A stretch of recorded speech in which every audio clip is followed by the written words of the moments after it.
AT&T call this morning. They wanted to know why we switched to West Virginia Showdown Saturday on ESPN continues.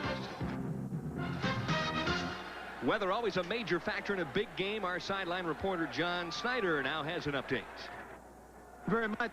20 minutes ago, I would have said weather would be no factor. It rained very hard until mid-afternoon today. Then it quit for about 4 hours. Now it's coming down hard again. The field here drains very well. The footing will be good, but obviously holding the ball is going to be difficult. Well, John's going to have his work cut out this evening, Stan White. He sure is. Obviously, the weather is going to play a factor. The one thing they said about this new turf they put in is until it gets a year of play on it, when it gets wet, it gets very slippery. West Virginia won the toss. They deferred to the second half, so Syracuse will receive the football here. And better than 63,000 on hand. The sky is cloudy. They've just opened up. 47 degrees. Very little breeze at this point, really. Earlier today, the humidity was 99%. It rained most of the day, but we got a break a couple hours ago. However, now at this point in time, it's been a drizzle. Yeah, it's just drizzling. But again, that's going to put that smooth layer of wetness onto the field, which may be even more of a problem. You know how the roads are when it first rains. That first rain creates a problem of slickness. Don Nehlen already conversing with the officials, wondering why this one hasn't started. I think both teams, Stan, are ready to play some football. Well, I'm sure they are. These teams both remember last year's game when Syracuse came from behind in the last seconds with a two-point conversion to win 32-31. And now it's on the shoe is on the other foot. West Virginia trying for that undefeated season and a showdown in the Fiesta Bowl with Notre Dame. One of the stories to be developed here this evening early is the fact that Don Nehlen and Dick McPherson are very good friends. They're personal friends, and they do a lot of hunting and fishing together. Their wives spend time together, so it's a tough game for them as well. Well, yeah, but one thing you like to do, even when you're playing football, is play against your friends. The one thing you want is bragging rights for another year. McPherson had them. Nehlen wants them. Charlie Bowman, number 8, will kick off for West Virginia. Back deep, number 44, Michael Owens, and number 17, Greg Walker. There you see Bowman. He's a senior, an outstanding kicker.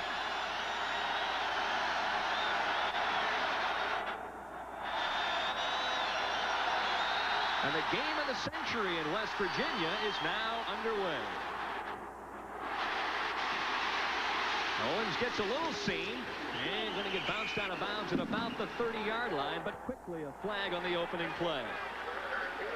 Let's take a look at Syracuse on offense, led by Todd Philcox, the senior signal caller. Best 1-2 punch in college football. Darrell Johnston and Robert Drummond in the backfield. The receivers are big play guys, Rob Moore and Duval Glover. Tight end is huge. Pat Davis, 6'4" and about 260. Offensive line is very good. The center, John Flannery. The guard, solid indeed. Gary McCummings and also Blake Bednar's in the tackles. Opening. Holding on the receiving team during the run back. 10-yard penalty, 1st and 10. Mike Bednar and Turnell Sims, a little extra air time for those tackles. All right, yeah. Well, they got a break. West Virginia on the kickoff, and you know the crowd's going to go wild even at penalties today. This is a crowd that's going to be into this football game.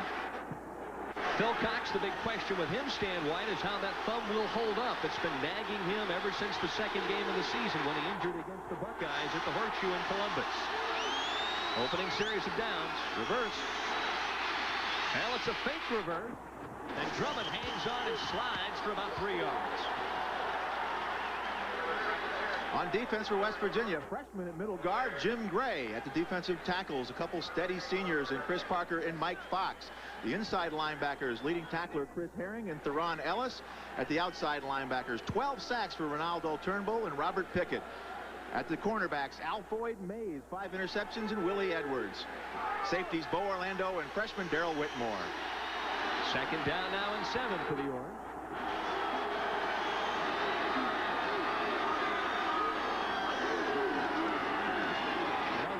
This time, Drummond goes up over the top and gets rattled pretty good at about the 29-yard line. Theron Ellis in with the big hit. They call him Mr. T. Mr. T, and a converted outside linebacker. They had problems at the inside with their outside linebackers playing as well. And the number they had, they moved Theron Ellis into inside. He's done a good job there. Remember, the defense coordinator said he's never had that work for him before. This time it finally worked. Well, going to the bone early here on 3rd and 3.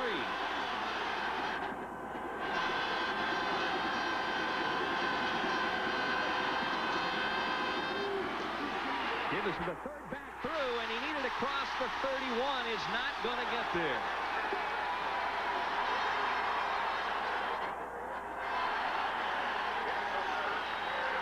Just a little short. As you saw, it took a lot of time. He's audibling, trying to find which side. They run behind tight end Pat Davis. But a great play on the outside by the outside linebacker to stop the play and hold it for the first down.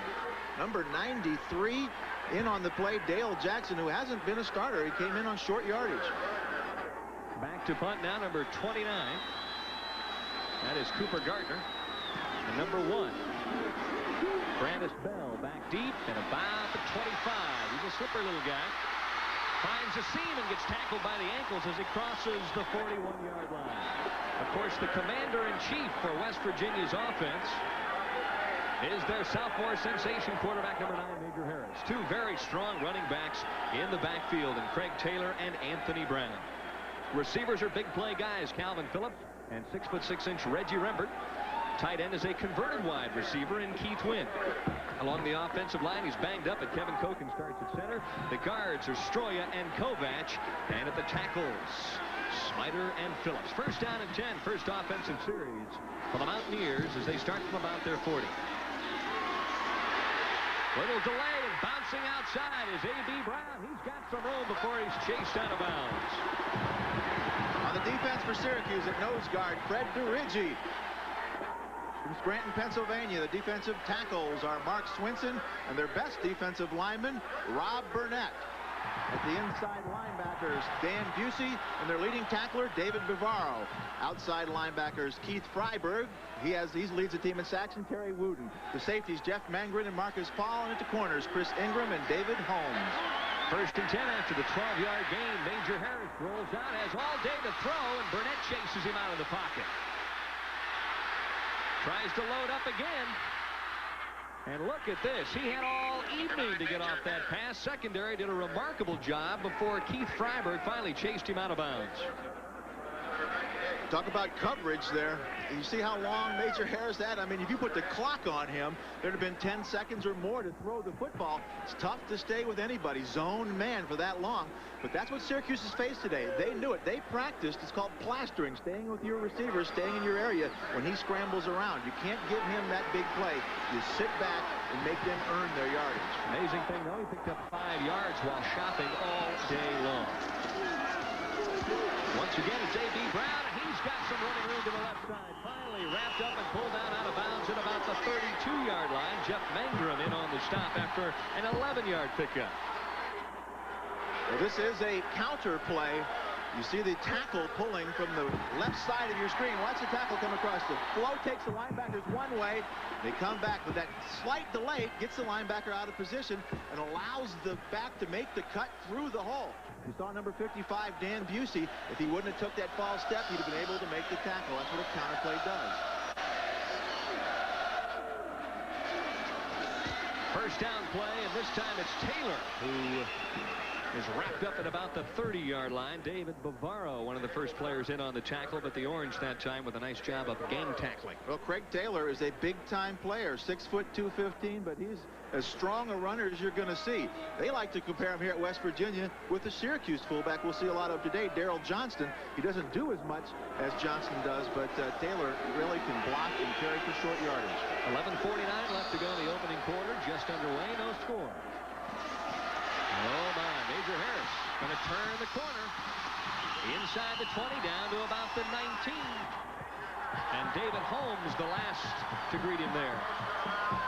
Well, let me tell you, that looked like a broken play. It was a designed broken play, if there is such a thing.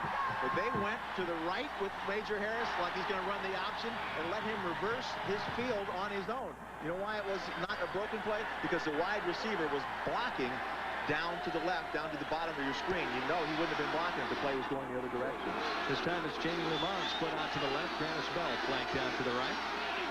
And the first down and 10 play. Mountaineers with their opening drive, and it's a good one. Taylor for tough yardage inside the 15, stretches out to about the 13. Syracuse is going to be in real trouble if they allow the fullback just to get the ball on a straight handoff. Now watch this, just a straight handoff to Taylor, number 20. Lower his head right here and get 6-7 yards. If they allow that, they're going to be in tough situations all day long, because you got to win first down against Major Harris, against this power offense of West Virginia. Second down now and 3, and that's an offensive coordinator's dream. This time in motion, it's Calvin Phillips. Give to the tailback. Brown goes over the top of the stack, hurdling inside the 10, and that looks like it's probably enough for the first down. Bavaro again in on the tackle. I tell you, if I were them, I would hope it'd be short of a first down here. I'd rather have a third down in short yardage at about the 10-yard line than a first down at about the 10, because now I can make 2 or 3 and have 1st and 7 rather than 1st and 9, because yardage is real tough inside the 10 to make. You know, now the power offense is in, a pair of tight ends. Right straight through the middle and down to the 1-yard line. And West Virginia just owning Syracuse here early. Mangrum and Holmes the last to stop him. Well, it's real tough if you're going to have a short yardage defense open up this big a gap. Now watch the hole open up right here between number 59 Bavaro as he gets blocked out, and Busey, the other linebacker. They split the 2 linebackers. Linebackers have to work in pairs. They cannot be split. Bavaro had to come over further and make the play. First down, goal to go. Oh my, what a blast right at the goal line. And A.B. Brown is turned away by Dan Busey, who really got the helmet on the numbers. Well, we just talked about them being split. Well, they split the running back this time as he dive over top. Watch Busey, good penetration. He takes the first man, and there's the second linebacker, Bavaro, coming in to make the play. We said they got to work in pairs. That's what we're talking about, working in pairs. Watch this hit by Bavaro right here. Boom! Right in the head, knocks him straight backwards and on the ground. That's a big-time hit. Denied once. Here they go again. Second down. It's a touchdown. Well, wait a second. Oh, my. Medlem down on the goal line. The officials are confused. One man signaled touchdown. The rest of them are looking for the football that popped out. It looked like Taylor was across for the score. Marcus Paul is signaling that they're saying Syracuse has got the football. But the man at the bottom of the screen, the line judge, had signaled touchdown right away. There's also a flag down in the end zone. I guess we'll have to let them sort it out. Offside on the defense. It will be second down. Well, that makes their decision easy. That's the easiest way out. If that guy called touchdown, it should have been. But they end up with a touchdown. See it? Oh, he's lined up way off sides. The end man of the line, that's Terry Wooten, their fine outside linebacker. But if you take the penalty, that means it wasn't a touchdown, which means if he wouldn't have been offsides, it would have been a fumble. That could be come back to haunt them later on. Obviously, a big play, a big break for West Virginia. Better than 63,000 holding their breath right there. Now they'll get a second chance. Second down, goal to go. Well, he's done it all season long. Major Harris tried the quarterback keeper. Did he get in? Doesn't look like it. Well, they tried all 3 running backs to get on to get to the line of scrimmage. They tried the fullback. That took too long, so they went with the quarterback, hoping he could get over the goal line before the linebackers could fill it. Now we'll see if he gets in if we look from the side. Does he get the ball across? He doesn't get much of a leap, does he? It all depends where the ball is. If the helmet's across, that's for sure. I don't know how you even tell from either side if he got across or not. Third time the charm. Yes, it is. Taylor takes it over, and the Mountaineers are on top. They made him earn that yard, I'll tell you that.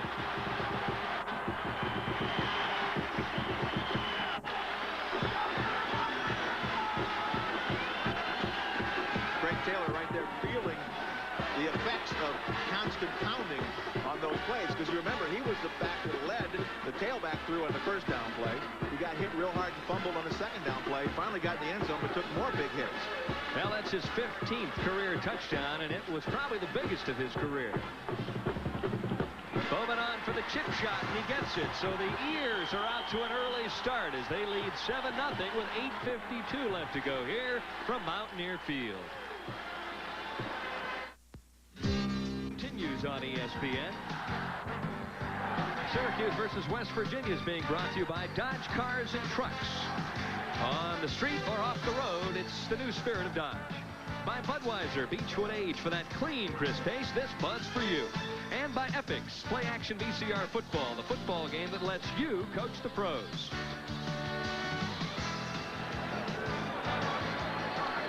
Very quickly off to that scoring drive, 60 yards. Stan White was impressive. Real impressive, because they went through them quickly and opened up huge holes until they got down to the 1-yard line. And you see the two deep guys, but before we get to that, let's take a look at that scoring drive. 60 yards, they ran every play. And 11 is a little bit deceiving, because it took 3 or 4 to get in from the 1. So, as we say, they went down there real quickly, and it took a while to get in the end zone. But Syracuse has got to be saying, we've got to toughen up our first down defense especially.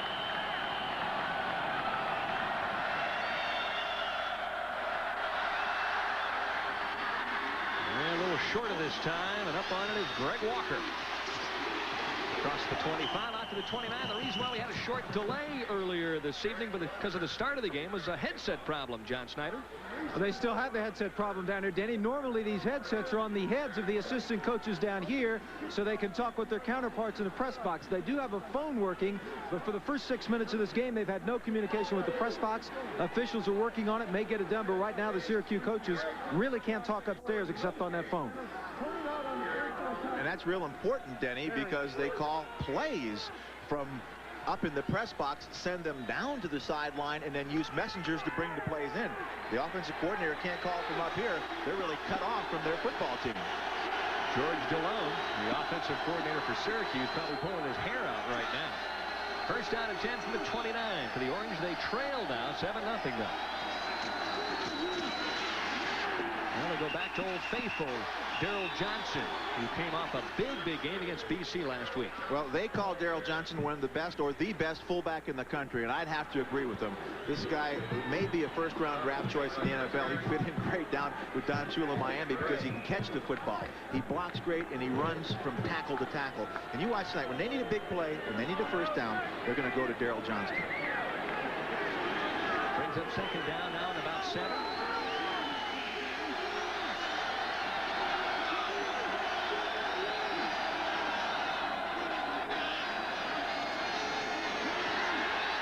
Wilcox going to look downfield and then swing it out to Drummond, who's got some running room. Up, slipped at about the 38-yard line. Could have picked up a few more yards, I think, but he went down because of the turf. No doubt that the thin film of moisture on this turf has made it slippery. When you go to make a cut, when you're not sure you're going to have to make that cut, you don't know how to apportion your weight, that's when you go down. Drummond just short of the first down, only because of the slip. Drummond has only caught 11 passes this season, so they really haven't gone to him much through the air. Two tight end offense out of the wishbone.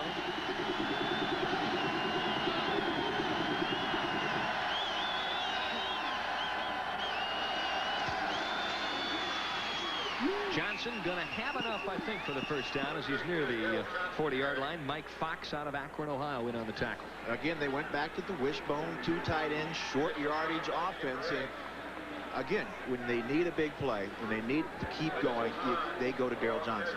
They didn't the first time on short yardage. They didn't make it. This time they said, let's go to our bread and butter, the guy that usually gets it for us. And they're going to measure, but I think he has it. It's difficult for the offensive coaches at Syracuse not to be able to communicate down to the field, Stan. That's got to be causing some problems. Well, they did make the first down, as we see, but yeah, obviously it caused a lot of problems because they've done it all year long. Talking to George DeLeon, the offensive coordinator, they audible about 80% of the time. Now, some of those are insignificant audibles or small audibles, like changing which side, right or left, they're going to run the play, but still, if you don't have the proper play call, you don't have the sequence to audible from. This time it's Rob Moore split out to the left. Devon Glover flanked to the right. And the slot is Davis. He's moved all over the field. Little option football now.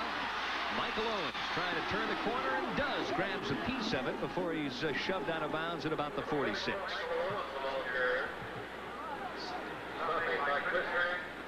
For those those of you who had a chance to watch some of that Big Apple NIT last night on ESPN, Billy Owens for Syracuse starring, and of course his older brother Michael going to get a chance to play here tonight. Well, he's going to play a lot. He's got excellent talent. And watch number 87 where he lines up. You saw him go in motion from the slot that time because he likes to lead on the small defensive backs. He's 250 pounds and can really block downfield.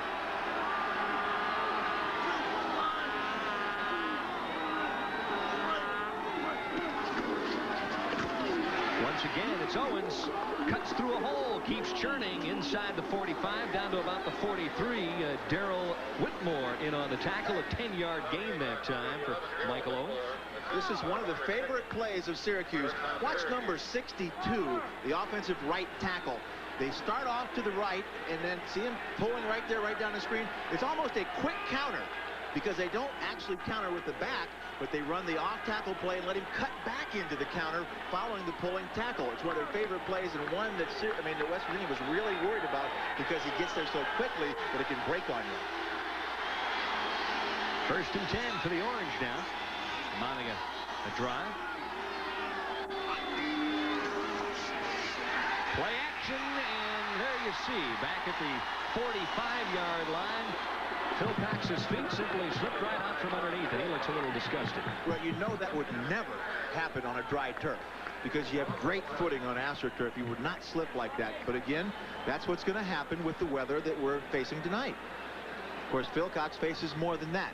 He's had a bad thumb all year long. We watched it yesterday when he was taking snaps. He looked okay, but he didn't really have the zip on the football. There's that thumb, and that's the way it's taped up tonight. You know that's like a hindering some. It cannot be just like having a free thumb. First time we've seen the 4-receiver set. Only a single back, and that's Johnson for blocking purposes. 2nd down now and a bunch. Or draw. There it is, the old linebacker, Stan White. You saw that one all the way. That's obviously the play that you look for in that situation. 2nd and long is a key draw down. You'll see both of these teams in 2nd and 10 plus go to the draw, go to the screen, because you're hoping you can get a big chunk of that yardage back and then get the 1st down on 3rd and medium. But they got about 5 on that. Makes it 3rd and 15. They were hoping to break for probably around 10. Dick McPherson, we had a chance to chat with him last night, and what a classy individual. Really loves his team, his coaches, the university, and he's enjoying life. Both coaches are credits to their universities. You can say that about this game without any doubt. Look for plenty of pressure this time by the Mountaineers. Here they come. Phil Cox has got to scramble for his life. Owens gathers it in, and he's down at about the 36-yard line. Nope, not Owens' route. Let's make that Duval Glover. Well, we hear about Major Harris and his scrambling. Todd Philcox does a pretty good job of buying time himself because one of his problems is he's not a great runner.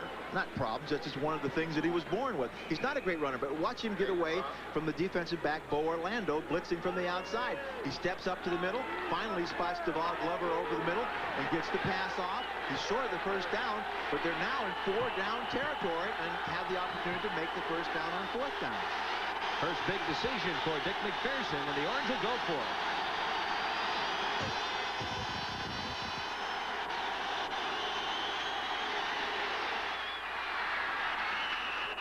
Oh my, what a play that time turned in by Glover again. He's got the 1st down. A well-conceived play.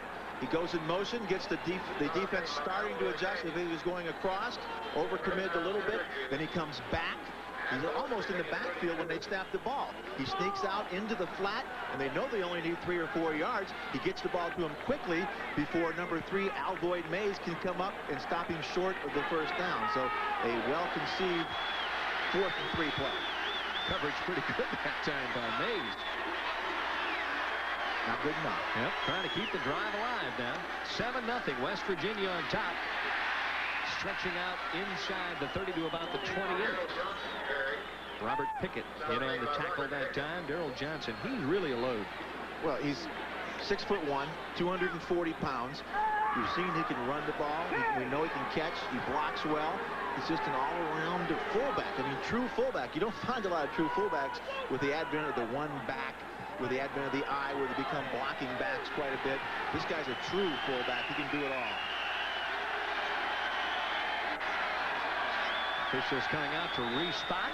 Syracuse loses about a quarter of a line, or a yard, I should say. No lives on this field today, Benny. These guys are athletes.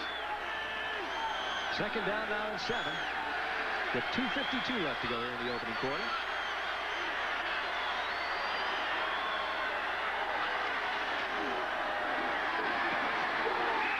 Option was faked, and the ball was batted down right at the line of scrimmage.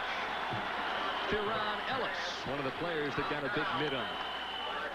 Devon Glover was wide open on the play. This is the option where they bring the cornerback up to have to take the pitch. Let's watch the big hand of Theron Ellis. He goes down the line. He's wide open. Ellis jumps and knocks the ball down. Remember, he's the guy that blocks extra points and field goals, too. He has a 41-inch vertical jump. I guess that's why you can jump up and knock passes down. Philcox now 3 of 4 here in the opening quarter for 24 yards.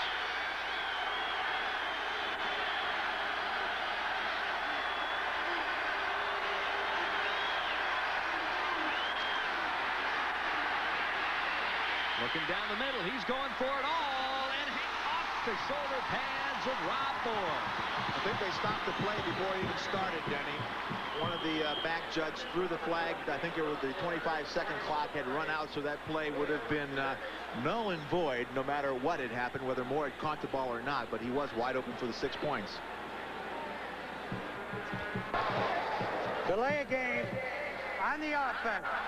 We will add 5 seconds to the clock. It's amazing to me how much time that Philcox spends at the line of scrimmage, and as we talked to their offensive coordinator last night, he said that normally Todd will change probably 70 or 80% of the plays by the time he gets to the line of scrimmage. As we said before, yeah, some of those are small changes. Some of them completely from run to pass. Some of them they change the formation and have to shift around. And you're going to run out of time. But that time, I don't think that was the problem. I think he just wasn't watching. Now, West Virginia has put in their dime defense, mass substitutions. That's something that Bob Shaw, their new defensive coordinator, has brought with him from his pro experience. He brings in pass rush specialists. He brings in defensive backs, 6 of those. We'll see if it's effective here on 3rd and long. We need 11 for the first down.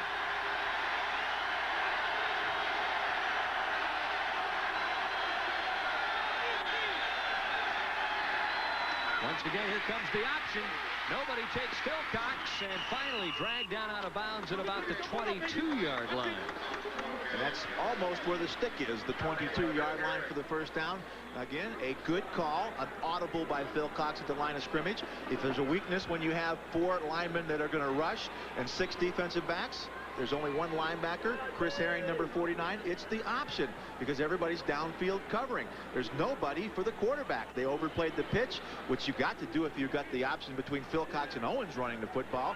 Chris Herring finally comes over as the only linebacker to make the tackle. Philcox has really grown in leaps and bounds since the 2nd game of the season when he was pulled out against Ohio State. And the good thing there, Denny, is the next time will they bring the dime in again. Syracuse, I mean, that's a big play for Syracuse. If you can keep them out of those specialty defenses where they're blitzing, where they're putting a lot of pressure on you, where they have the people they want in the game because you can defeat them, then you're up on, you're a page up on what West Virginia wants to do. Both teams have had long, sustained drives now. West Virginia made theirs pay off. Craig Taylor with the touchdown. First down and 10. Unbalanced line now. Quick pitch to Owens. Turns it inside, squares up, and is near the 15. They brought in Andrew Dees, number 86, who's a freshman, but he's 6'7", 242 pounds. They lined him up at the weak tight end and motioned him over to the strong side. So they had an extra blocker, which opened up. He was able to kick the defensive back out, and Owens had a good gap to run. Well, we've got an injured player down on the field. We'll be back in just a moment. It's West Virginia 7, Syracuse nothing. Here in the opening quarter, it's been a good one thus far. Darryl Whitmore, the freshman safety, shaken up there.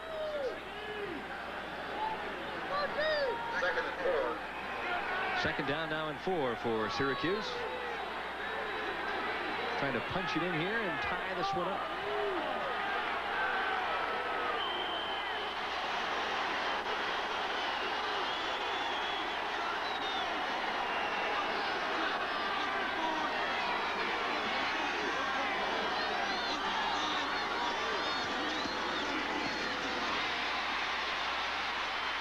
Trying to get around the end is Owens, and this time he's stacked up. Ball comes loose, but the play, I think, was down already.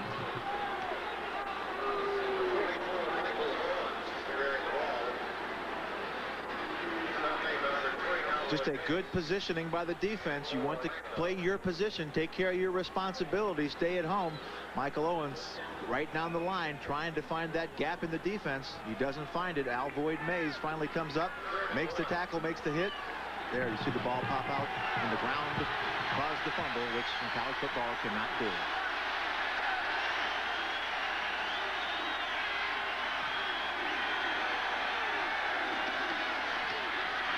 Oh, Owens behind some good blocking.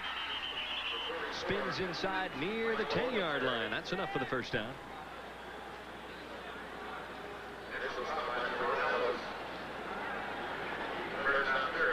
Power football, that time led by Daryl Johnston. Knocking people's helmets off here. You see 32 leading 44 Michael Owens into the hole.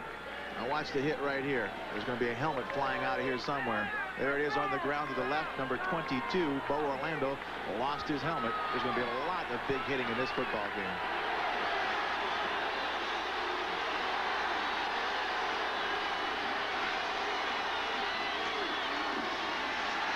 Wilcox looking to the end zone.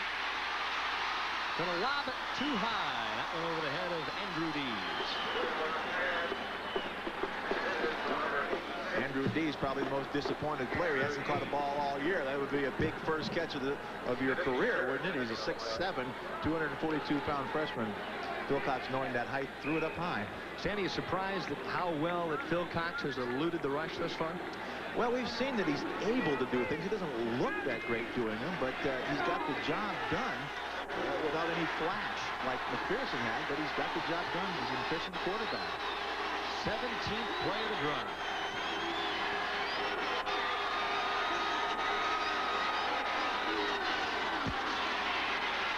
Down the line with the option. Phil Cox keeps it himself, and he's close. Going to give it up, though. Looks like the Mountaineers have it at the goal line.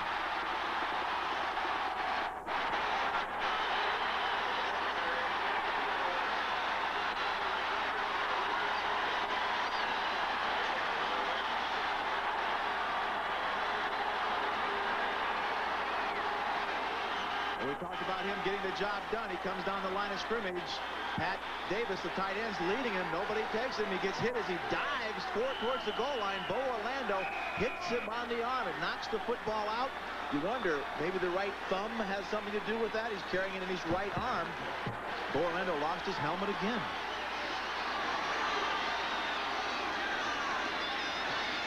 Now Harris going to scramble around in the end zone. He's going to have to be careful. Dodges out near the 5 for the 6, and he's interesting to watch. Well, that'll be the final play, more than likely, of the opening quarter. It's been very interesting thus far,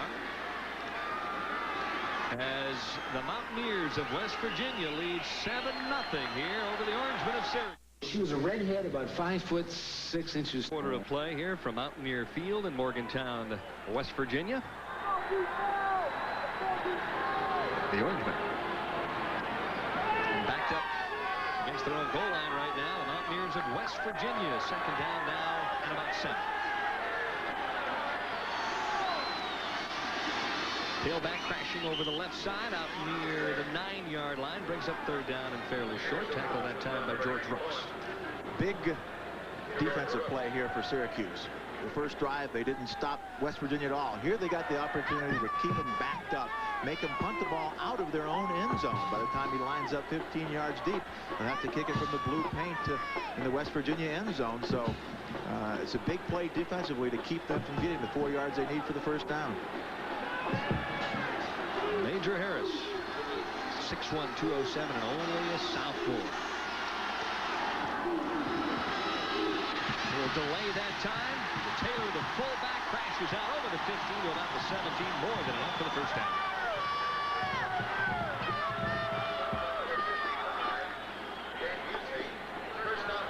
Nice draw play, a little delay to Taylor. You can see the power that Taylor has. He's not the elusive fullback runner that you'll maybe get in Darrell Johnston, but he's as powerful as they come. If you give him a little hole, he gets into the secondary. He's going to carry linebackers and defensive backs for extra yardage. Pro scouts have been watching him here the last 3 or 4 weeks. A mid-round choice, perhaps. Harris slips for a moment, lets it go, though. Pass is complete.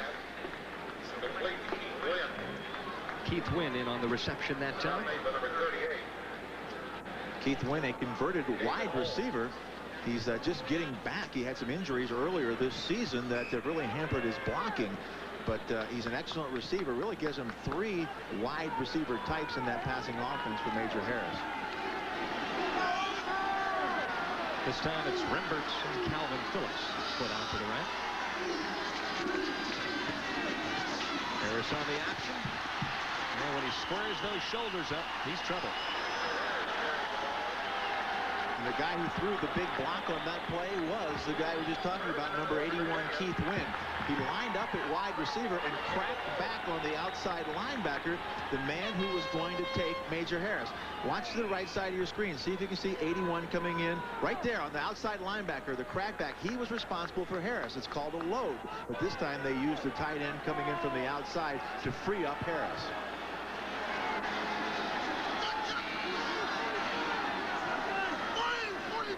A little audible here at the line of scrimmage. Hands it off to A.B. Brown. Tries the left side, but is chased out of bounds by Devin Holmes. You usually don't see quarterbacks audibling when there's a man in motion, because it's hard for him to hear and whether you're going to get to the right formation. But when it's just a basic power play, if that's something you can do from any set that you have, whether you have motion or not. West Virginia leading 7-0, courtesy of a Craig Taylor 1-yard plunge in the opening quarter.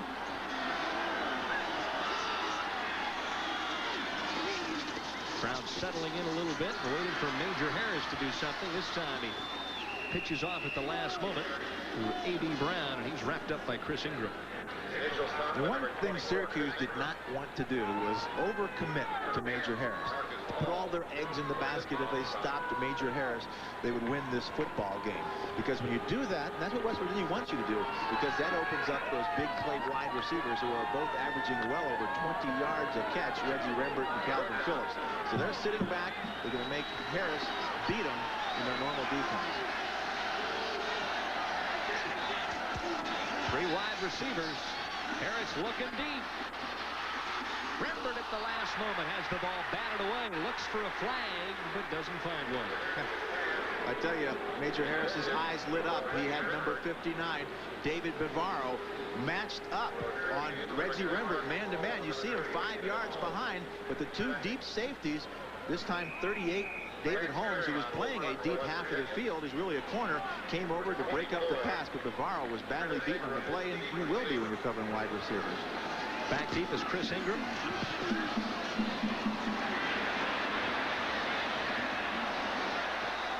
he's going to let this one roll. Down at about the 20-yard line, 44-yard punt. So with West Virginia leading 7-0 here in Morgantown, we'll be right back.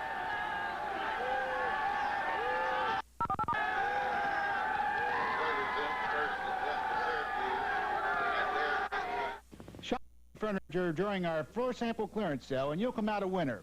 Yes, for a limited time, purchase new furniture for your home. 31-30 with 10 seconds to go for a 2-point conversion. Donnie McPherson, long count, option to the other side of the field. He pitches to Owen. Yes! Yes! Yes! Oh, yeah! Yeah! Oh, boy, what a play that was! Holy mackerel! Oh, boy, what a victory! Time to pass out the throat lozenges after that. Stan White, of course, will be tracking both those radio networks here this evening as well. Interesting to see if we see a lot of people running on the field tonight like you saw there in Syracuse, like it was a couple of weeks ago here when they beat Penn State. First down and 10 for the Orangemen. They trail 7-0.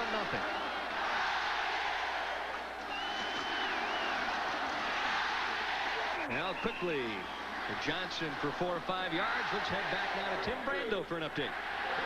All right, Denny, the story. Who's going to go to the Orange Bowl? Oklahoma with 4th down, just over a minute to play. Charles Thompson stopped here on 4th down. Watch the hit by Willie Griffin. Thompson was injured on the play, and apparently the Huskers on their way. They just got the victory, 7-3. OU's 3 points is the fewest points they scored in a game against Nebraska since 1942, Denny.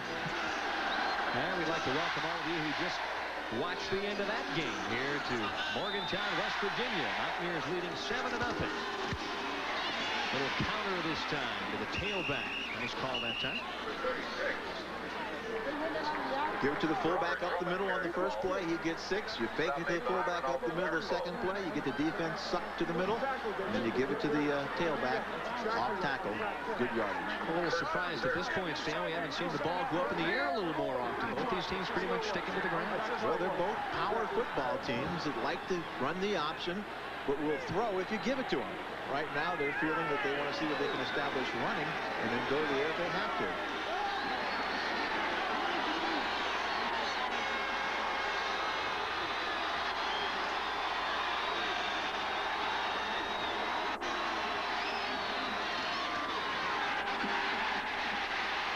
Cox takes his time, looks downfield. Mays with the coverage at the last moment. Duval Glover almost gathered it in.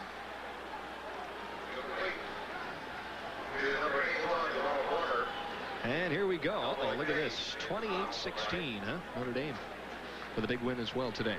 Well, Notre Dame, they're 7-3. Nebraska over Oklahoma. Michigan over Ohio State, 34-31. 49-28. Oklahoma State. And Clemson wins that big shootout. First down and 10 now.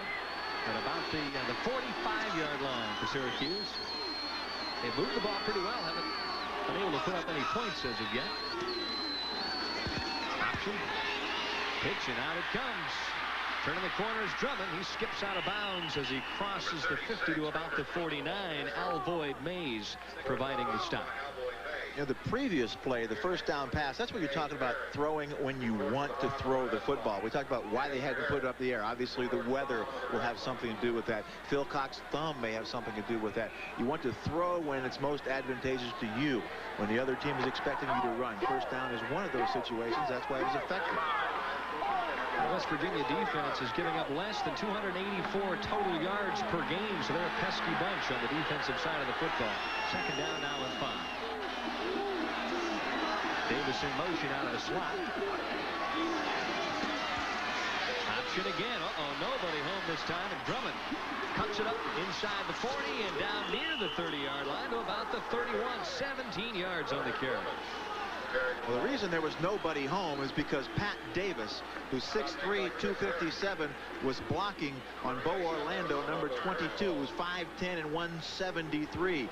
They take the fullback, Ronaldo Turnbull, number 87. Now look downfield, right here. There, one by and he blocks. He blocks 22. He gets in the way of 3's way. Alvoid Mays, that's Pat Davis, a 250-pound tight end that made that go with the tailback, Robert Drummond. Drummond 34 yards now on 5 carries. He needs 54 yards to surpass Jim Brown, the all-time rushing leader. Delay this time, and Drummond nowhere to run. Barely gets back to the line of scrimmage. Probably even lost about a half a yard. Mike Fox and Ronaldo Turnbull in on the stop. Drummond loves to play against West Virginia. He has 100-yard games the last 2 years against this group of Mountaineers. So he's coming today hoping to add a third one. Dick McPherson pacing the sidelines.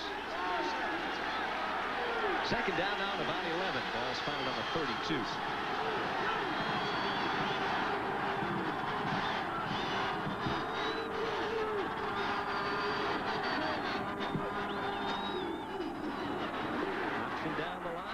Tries to turn the corner, gets hit once, and is now inside to about the 26-yard line. Robert Pickett in on the tackle.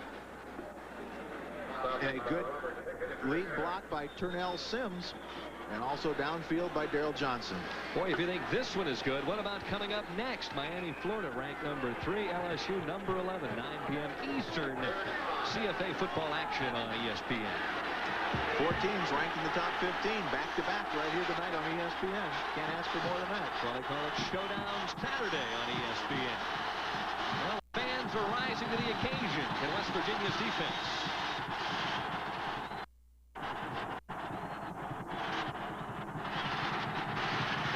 With time, dumps it over the middle.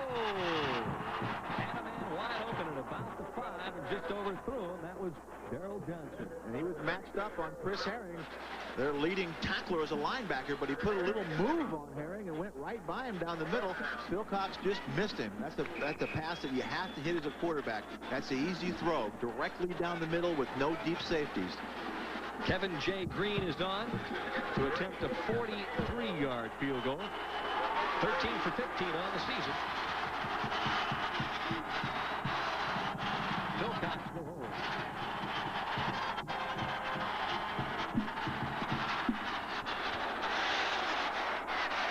It's long enough and it's good. So Syracuse is now on the scoreboard with 7:56 left here before the halftime intermission. It's now West Virginia 7 and Syracuse 3. I don't know too many businesses that can afford not to be competitive, whatever size you are. That's what... Get Believe In by Heil Heating and Cooling. Depend on Heil. They're born to run, and Xerox, of course, the antifreeze coolant for extreme conditions.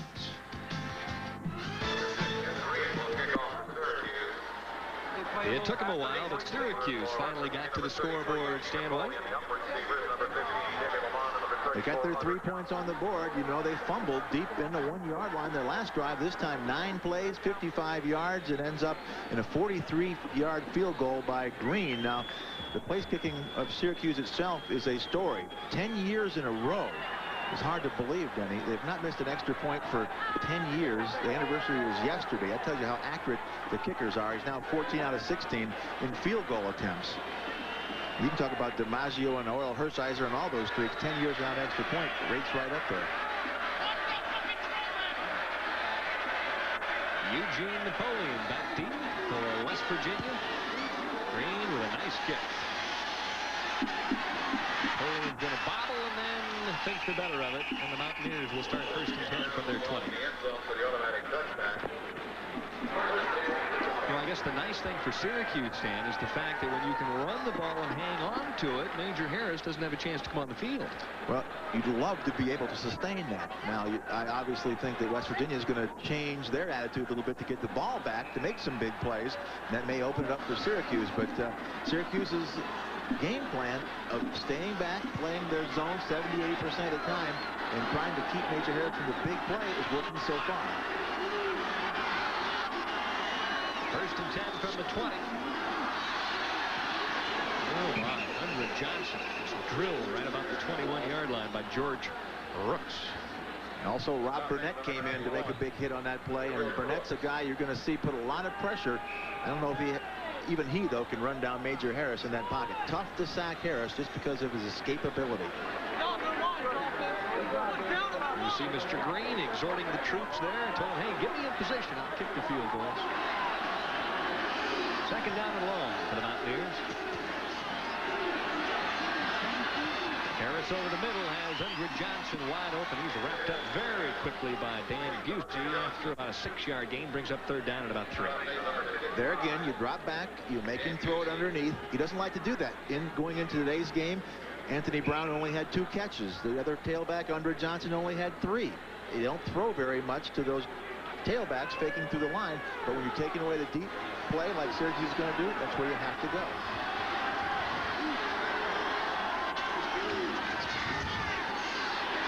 Harris with plenty of time, and he hits Wynn. His tight end is across the 35 and the 36 for a 1st down. Now let's go down to John Snyder for a report on those home team footballs.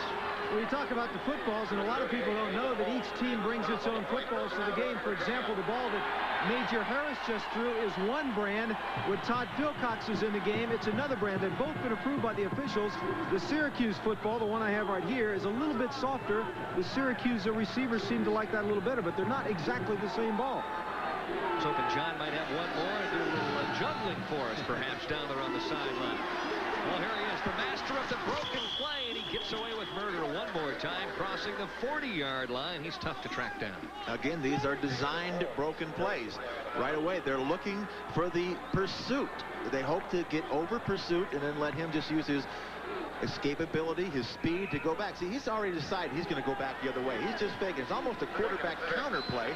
They're blocking on that line of scrimmage, waiting for him to come back. Almost got a little, he tripped over a cord on the sideline. 2nd and 6. This time Harris will run the option. No need to pitch, and now he does at the very last moment to Johnson, who tight ropes across the 45. Boy, how tough is it with a quarterback that can turn up and then pitch downfield? Again, though, did you see which direction they had him running? East and west, in which they don't want him to get his shoulders turned upfield. That's when they feel he makes the plays that breaks the back of defenses. If they get him running east and west across the field and then pitch the ball late, you don't get the big play. Up come the sticks and the chain. In his 8th year, Norm Gerber's the defensive coordinator at Syracuse, and he talked about that very point last night. He said, if you let him square up at the line of scrimmage, you're in for a long evening. His whole philosophy, don't give them the big play. Make them earn it up and down the field. The amazing thing for West Virginia on the season, passing-wise, they're averaging better than 20 yards of pass play through the whole season coming in here this evening. Well, you know why? Because people start saying we're going to stop Harris. We're going to bring up our free safety to stop Major Harris on the option. And he hits Rembert and he hits Phillips on the big plays. They're averaging 23 and 25 yards a catch.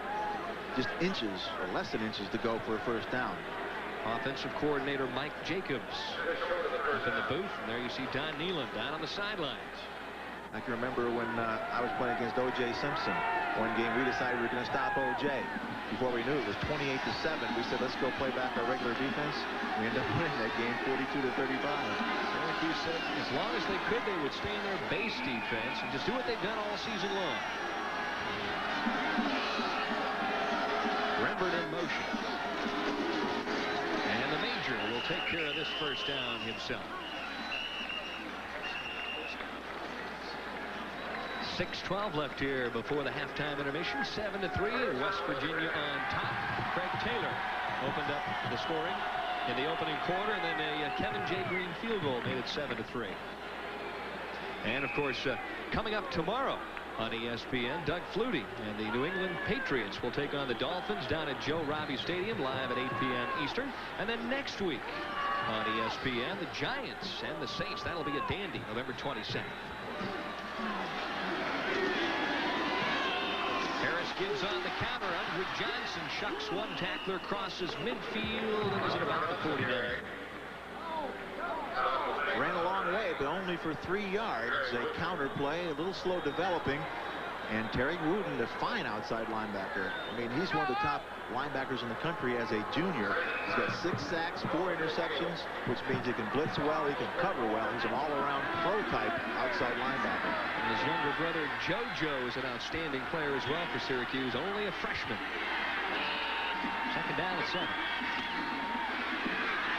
Johnson gets a couple of blocks and gets belted at the 46-yard line. Rolls near a first down, about 3 yards shy. Chris Ingram shouldering in on the play. They end up having Grantis Bell, who's 5'9", 150, trying to block Ingram. And really, if they'd have had maybe Reggie Rembert out there, who's 6'6", 220, and could have got that block on the corner, then he may have been able to get around there. But Grantis Bell is a mismatch. Andrew Johnson's only started a handful of games at West Virginia State, but boy, what a great career. At 5th, and he's going to go up to 4th, maybe up to 3rd before the night's over. Big 3rd down play now for West Virginia. Harris with plenty of room, lofts it out, and Taylor had it on his fingertips and couldn't pull it in. Late flag on the play coming from the other side of the field. They may have clipped Terry Wooten coming in the backfield, or maybe Wooten retaliated. Wooten's clapping his hand, so that's what it is, a clip. I saw him block him in the back as he had beat the first defender. The second one hit him right in the middle of the back, blocking before he could get to Major Harris. Clipping on the offense. The penalty is declined. 4th down. Okay, that shows you the respect they have for Major Harris, because clipping is a 15-yard penalty. Most of the time, you would say, hey, let's take those 15 yards of field position, but you don't want to give him even one more shot. There's Lance Carrion, the senior punter for West Virginia. Back deep in single formation is Chris Ingram for Syracuse. High kick. A good bounce. Almost going to hit the Syracuse player. Yep. Bad bounce if you're a West Virginia fan at about the 27. So with 4:55 left in the first half, it's 7-3. West Virginia on top. At least 4 years. Is it right? 5 left here in the opening half. And after all those years, Stan White, in the National Football League, is this what you used to look through when you were playing? Well, that's the way it looked, and sometimes you were very glad to be able to hide behind that helmet and that face mask. That was after the penalty you had caused or after the ball you had dropped? Oh. First down and 10 for Syracuse. Johnson, tough yards inside. Let's head back to Bristol, Connecticut, and Tim Brando. Denny, a bizarre play in the USC-UCLA game. The Trojans punting the ball away, and watch Darrell Henley. He will look to lateral the ball right here, and when he does, the ball is botched and a fumble, and USC recovers. That would lead to a Quinn Rodriguez field goal to make it 31-16. 2 minutes to play. If SC wins, they go into the Rose Bowl. They'll get Notre Dame next week. UCLA in all likelihood going to the Cotton Bowl. Denny? Thank you, Tim. Dick McPherson known for his trick plays, but obviously they're using him out on the West Coast as well. Play action. Phil Cox looking downfield. He's got Davis open, and he is bumped, and here comes the flag on the coverage that time. Robert Pickett, but he was clearly beaten on the play. Oh, yeah, he was open, wide open over the middle. Very reminiscent of how open that Darrell Johnson was earlier. He gets the tight end on the linebacker, 6'3", 257 on Pickett, who should be able to stay with him, who's 6 foot and 210. Of course, in college, is 15 yards from the previous spot, not the spot of the foul. Pass interference against the defense. A 15-yard penalty and first down. See, he's wide open. He has to really come back away from the ball. But look at Pickett get his right hand over and around the neck of Pat Davis. Pickett's a pretty good linebacker, but he got beat on that one. That's when you need the helmet to hide behind, Denny, on something like that. And you collar. See, that's the easy throw for the quarterback. Over the middle, no deep safety. Only passing was there to stop the completion. First and 10 now for the Orange at their own 48, trying to get something on the board before halftime.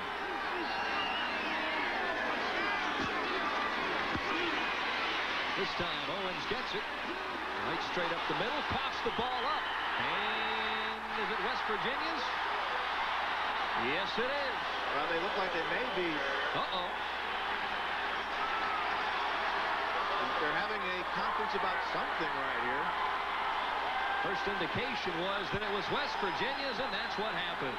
It is. I don't know what they were talking about, but I guess they were trying to figure if it was a fumble or not.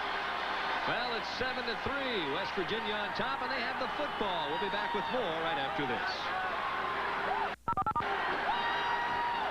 Speed counter here. You see the great block that springs him free. He runs over his own lineman, spins out, and watch the man from behind come in right there. That's Jim Gray. Knocked the football loose from behind. Second turnover, second fumble by Syracuse.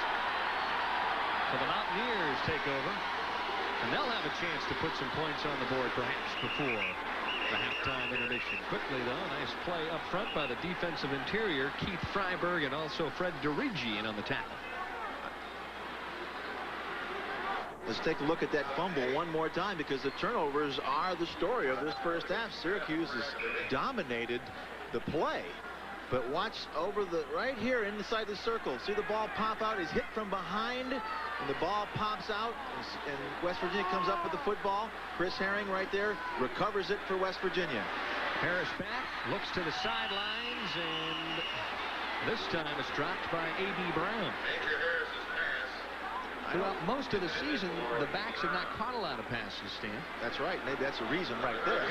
But, you know, or Syracuse has taken away some of the other things. Well, we saw a drop by Craig Taylor, but they want to make him throw to the backs, keep those wide receivers in the game. The crowd has to be restless. They're averaging well over 50 points a game at home this year. Well, one would suspect, though, if they just beat Syracuse here this evening, they'll be delirious in Morgantown. Third down and 10. Harris with one pump fake. Now he's going to take off. That's what he does so well. And near the 40-yard line, a 14-yard gain before Busey finally catches up. And Danny, this is a formation that I mentioned to you that I would run all day if I was West Virginia. It's a 3 wide receiver, single back. He spreads the defense out with his abilities. You further spread it out by putting 3 wide receivers in the game. So if nobody's open, just let him take off. He's going to beat those 4 linemen. He's going to find a hole and get downfield in the secondary. He's made big play after big play in that formation. 2:58 left to go here in quarter number 2. Rembert's in motion. Harris trying to make another big play. Brown this time inside the 33, and let's head back to Tim Brando. Denny, to further prove how important that botched fumbled punt by UCLA was, on their next possession after the field goal by SC, Aikman to Brendan McCracken, 26-yard touchdown. They were forced to go for 2, failed, 31-22. The onside kick recovered by Southern Cal. They control with under a minute to play in Pasadena. Denny? Well, that's one that they'll think about for a long time.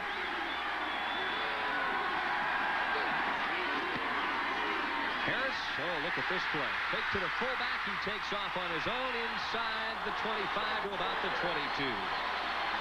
His biggest plays have been the designed broken play. The quarterback counters off the option. They fake the option going to the left.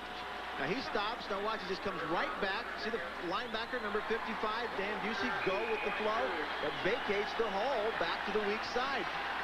All Major Harris does is turn one way, turn back the other, and run. Calvin Phillips and Grannis Bell split out to the left.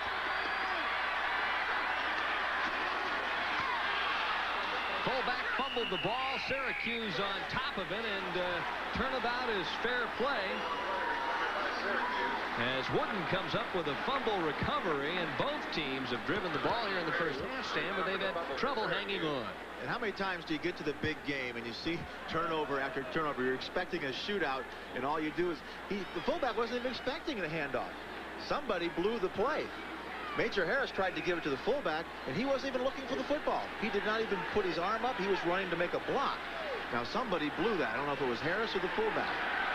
You have to think it was a fullback because Harris called the play. That's not always the case. I've seen the quarterback go to hand off to the wrong man before. First fumble recovery of the season for Terry Wooden.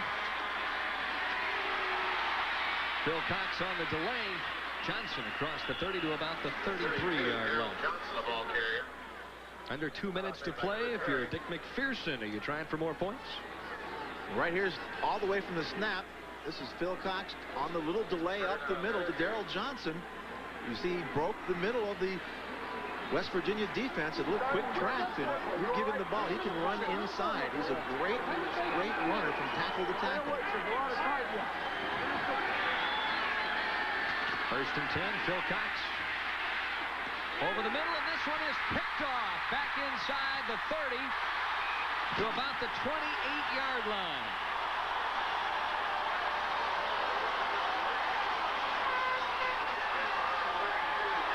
Theron Ellis, who is really having the game of his life here this evening. And they're looking for Darrell Johnson over the middle. We talked about Ellis, his great athletic ability. They moved him inside. The officials are discussing something at this point. Got a face mask on the defense, starting the run back. 5-yard penalty. 5 yards. They're moving even closer, but Phil Cox does not see Theron Ellis. Watch him come from the right side of your screen. He's looking at Johnson come over the middle. He hooks over. He throws it as he breaks, but he threw it to where he was going. If he threw it to where Johnson was, it probably would have been completed. At least it would not have been intercepted. A bad read by Phil Cox. It was his zone, and he hooked up. And for those of you who have just finished up watching USC and UCLA, we've got a good one here in Morgantown, West Virginia. 7-3. The Mountaineers on top. They've got the football. Slashing run inside the 5-yard line. Down near the goal line is A.B. Brown.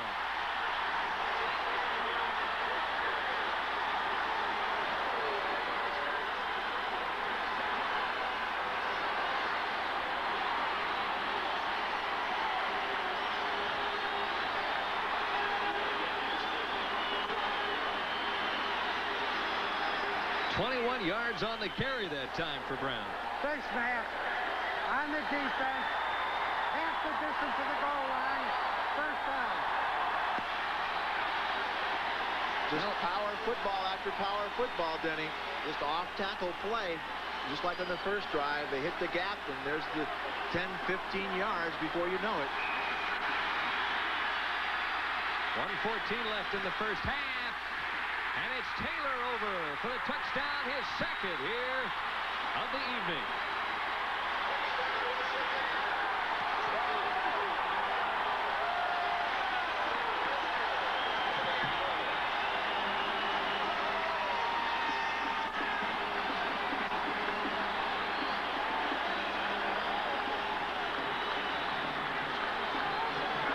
Dick McPherson's over rallying his troops, saying it's not over, don't get down.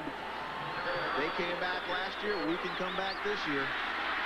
Bowman in to try the extra point. And the Mountaineers bounce back. It's now 14-3 with 1:07 left here before the halftime intermission.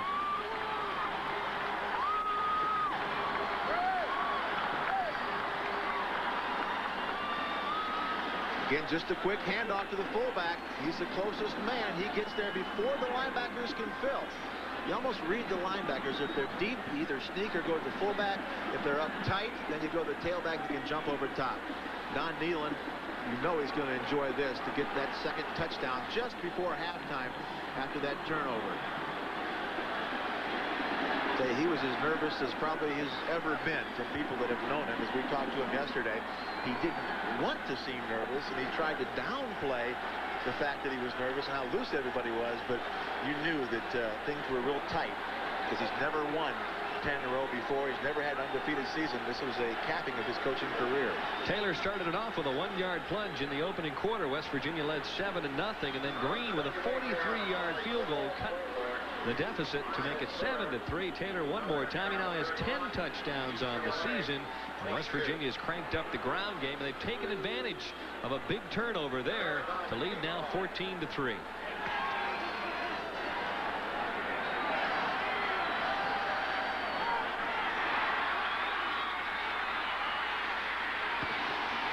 good field position there. Walker, though, tripped up at about the 27-yard line, and the fans starting to get a little riled up here at Mountaineer Field.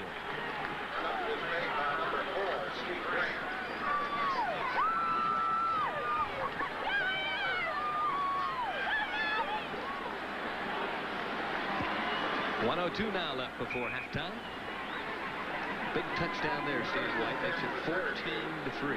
What do you do if you're Syracuse here? You just fumble, you just threw an interception.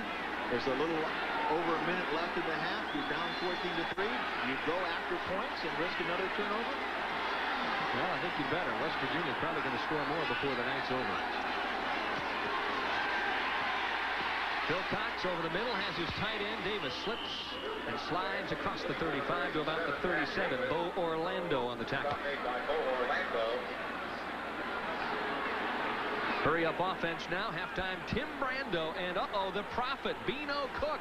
He could run for governor here in the state of West Virginia, and I think Stan Wynn going away. There's signs all over the place. They wouldn't have to make up any.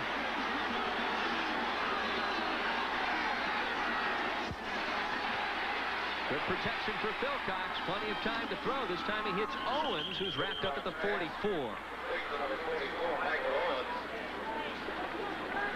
They're just going downfield. There's the hurry-up offense. They're running everybody down and hooking against the zone defense for West Virginia. I'm sure West Virginia will stay back maybe one, maybe two more passes, and then they'll bring everybody.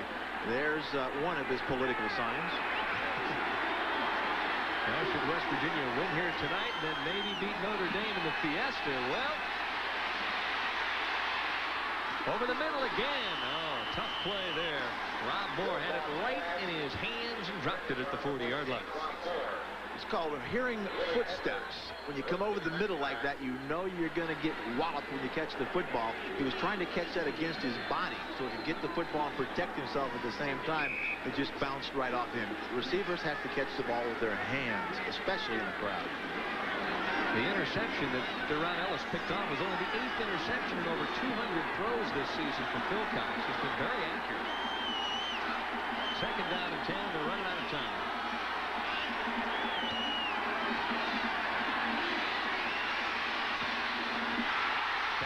field again. And up at about the 42-yard line. Kind of a strange play there. Yeah, Turnell Sims got the reception. The ball was batted in the air. Once it's batted by a defensive player, it's fair game for anybody to catch. This time it comes down to an offensive tackle. And we'll take a break with 18 seconds left here in the opening half. West Virginia, so his team trails 14-3. Philcox 7 of 12 for 55 yards and 1 interception. On the delay, Johnson with running room across the 40, finally wrapped up at about the 36-yard line. And timeout quickly called by the center, John Flannery, after a 22-yard run. That'll leave one timeout left. They're down to the 37-yard line, a little inside the 37. I would imagine they're thinking one play and then a field goal, get maybe 10 or 15 yards, but pretty good call here. They got everybody dropping back real deep, taking away the passing lanes. Give the ball to the most dependable player, Darrell Johnson, on the draw play. He goes up the middle and gets 22 yards. Let's look at it from the back. You see, sets up, nice cross blocking. Really what happened, one of the defenders fell down for West Virginia, number 94, Chris Parker. Finally, Chris Herring comes up with a tackle way downfield on Johnson, but they need about 10 more yards to get into good field goal range here. Well, I know it's much warmer right now in Miami as the Hurricanes and Tigers beginning to heat up. Number 3 against number 11 coming up next on ESPN. Oh, make that Baton Rouge, Louisiana. It's probably warm down there as well.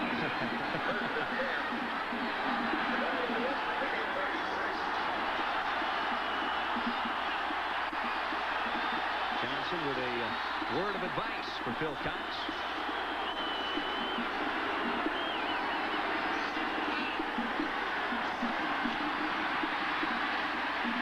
Time, looks downfield, the clearing pattern. This one's picked off at about the 10-yard line.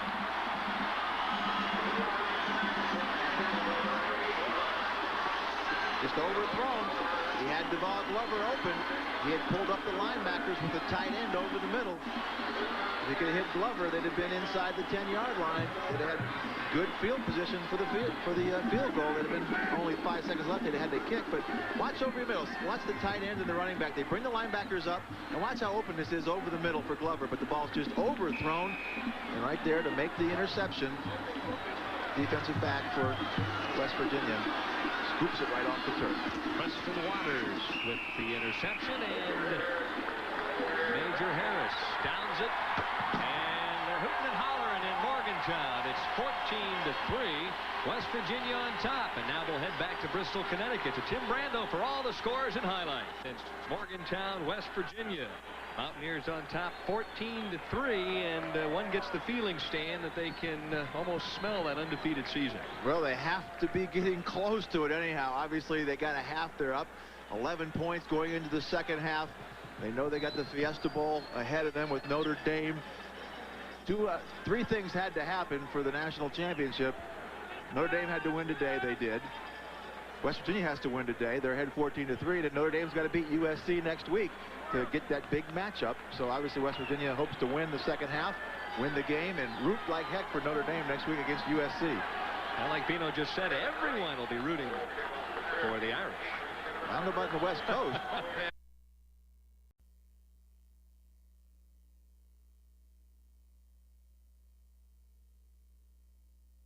That's exactly.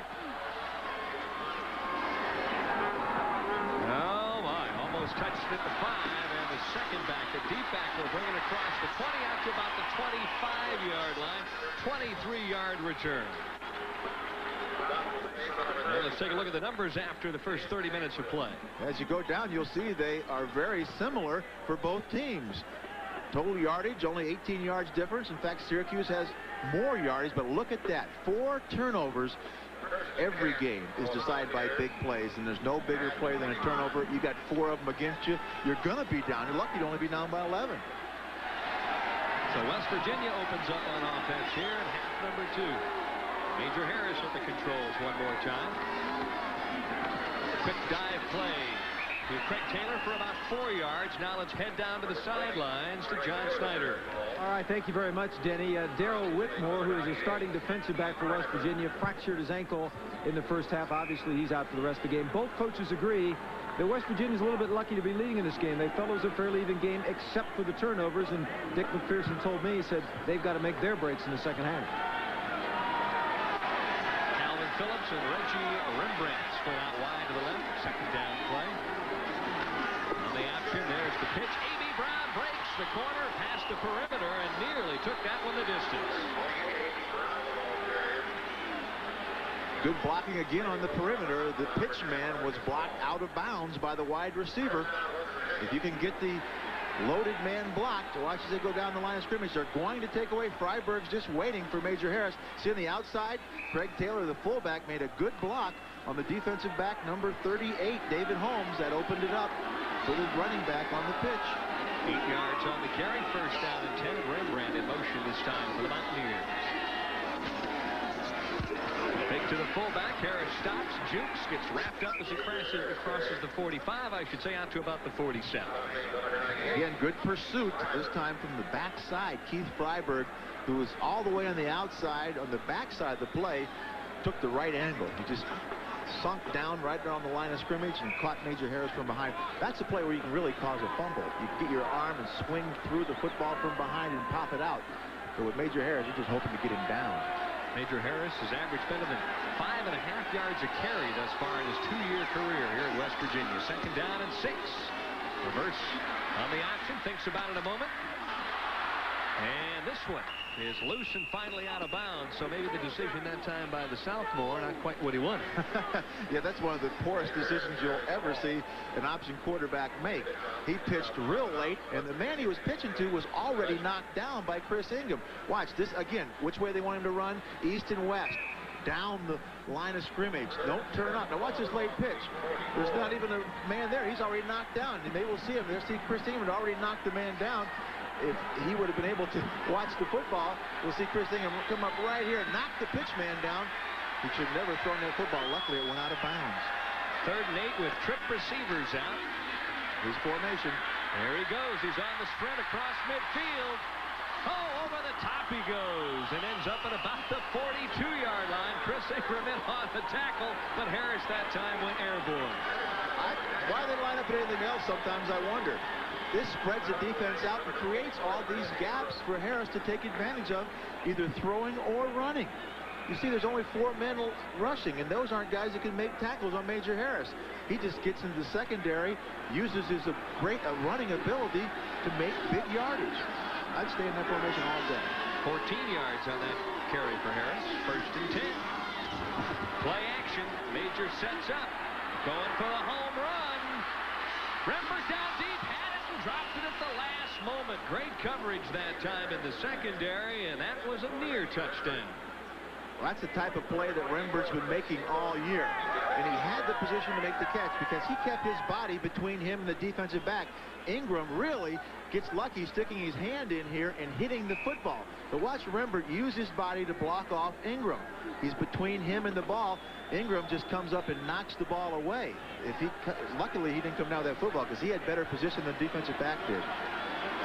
Second down now and 10. Harris that time wanted it all. Mountaineers lead 14-3. A.B. Brown stacked up at about the 41 after a short gain. David Bavaro, the first to meet him. Now they'll probably come back to the 3 wide receivers. And one thing you got to talk about from Syracuse's standpoint, they're missing their nickel back.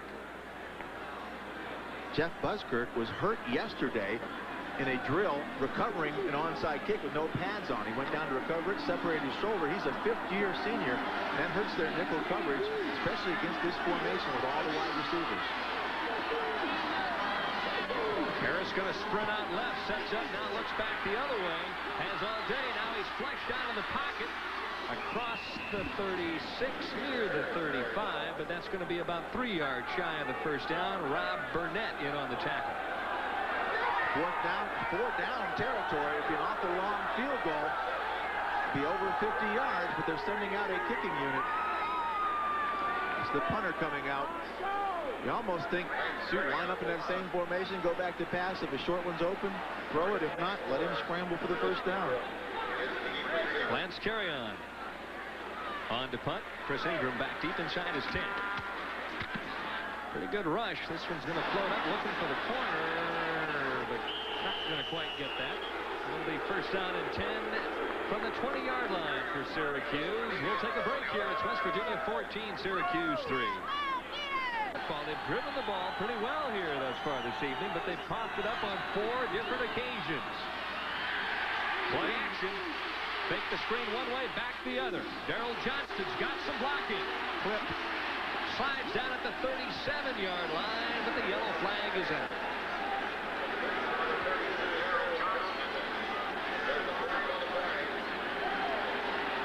Well, we talked about the fact that Syracuse has moved the football stand, but they have put it on the ground. Well, watch those lines show how far they've been able to move the football, but at the end, except one punt and one field goal, the rest of them are turnovers. 4 of them, they only punted 1 time in the first half, but they only got 3 points. There was a clip on number 53, John Flannery, who was leading Darrell Johnson on the double screen.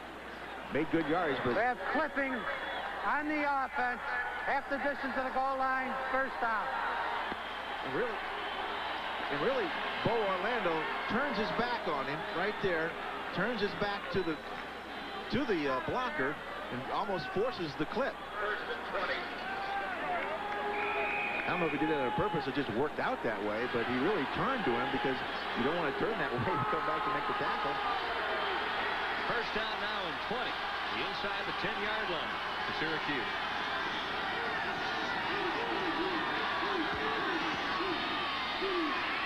To the fullback, Johnston crashing out across the 30-yard line. 3 different players finally bring him down after 23 yards on the run. Alvoid Mays instrumental in the tackle. Well, you saw it took him a long time to get the snap. He was audibly. They came out the dime defense with very few linebackers. Only 4 linemen in the game. They just handed to the fullback up the middle. We've seen him defeat their dime every time they come in with the running play. Watch, Herring's the only linebacker in the game. Now watch him come through right here. Does a good job getting through the line of scrimmage. Comes from the side.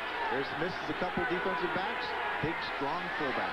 And now with some better operating room, the Orange can go to work. With 10:45 left in the third quarter, trailing 14-3. On the pitch, Drummond stops.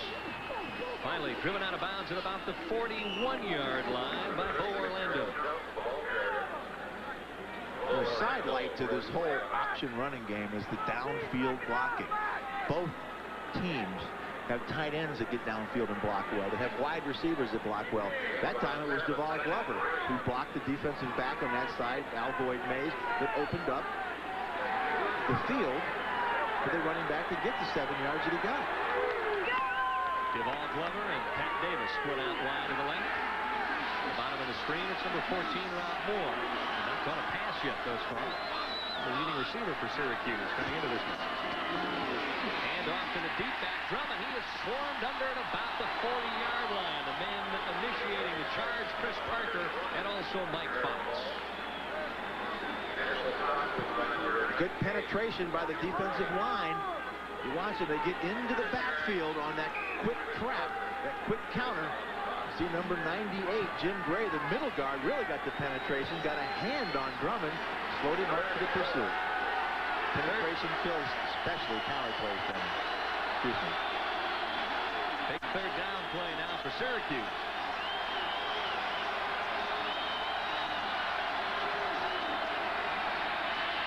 Wilcox with a quick out, and Moore brings this one in. Alvoid Mays wraps him up across the 45, but it's enough for the first down. And let's now head down to the sidelines to John Snyder and then chat about a fantasy cheerleader. Denny, you know, you've heard of Queen for a day. This is cheerleader for a day. Sheila Lambert, who is not a student here at West Virginia. Why are you here? I entered a contest for the sports fantasy, and I asked to be a cheerleader for West Virginia University to cheer with my old cheerleading sponsor for her, Bobby Mormon. And this is your fantasy. Now, I've watched you tonight, and it's not really a great night out. It's kind of miserable, but you're having the time of your life. Look at this. I'm loving it. Yeah, it's great fun. The West Virginia University cheerleaders are great. Everybody down here is great. We're winning! All right, thank you very much. Well, I don't shares on that play because it was a terrific defensive play. Sacked at about the 45. The big question is, will they be taking her to Tempe, Arizona? That would be the ultimate fantasy for everybody in West Virginia to go to the Fiesta Bowl and play Notre Dame for the national championship. Again, penetration. Chris Parker, that time coming free on a line stunt, completely fouls up the timing of the option play. It's a counter option. The quarterback's delaying a count, and when he delayed, number 94, Chris Parker, was all over and draped on his back. Loss of 3, second down and 13, facing Todd Philcox, senior out of Norwalk, Connecticut. Big drawing screen down. Straight drop, looks upfield, makes the throw, and it's picked off. Uh-oh. This is all the way down the sidelines for Willie Edwards.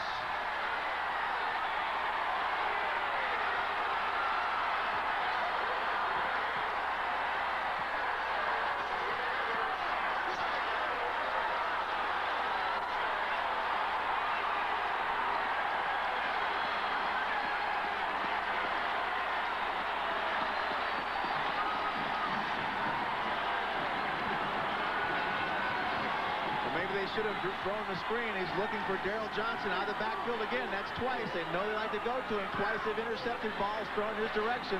This time a good break on the ball by Willie Edwards. And this time down the sidelines for 6.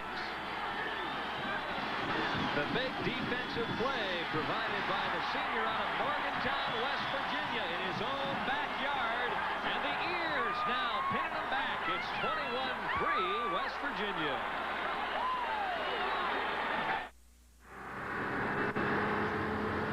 Out of the backfield, and watch Willie Edwards be aware of Daryl Johnson. Cut right in front of Johnson, come up with a tip ball, and you can hear Bino Cook cheering, stay in bounds and get in the end zone all the way down the sideline for Willie Edwards. I don't even think Bino could have caught him from behind. Bino didn't want to catch him from behind. He's saying, you're right, Bino, we are number 1.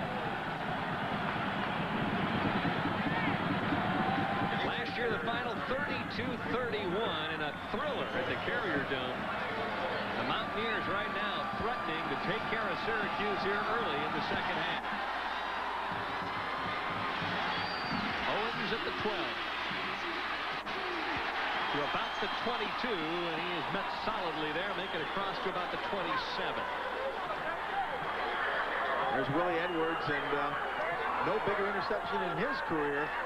5'8", 186-pound senior. That's his second interception of the season. He has the team lead in passes broken up.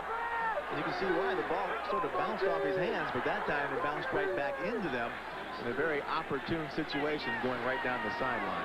Practicing his own tip drill, and I wonder if some of these West Virginia fans are starting to make some travel arrangements.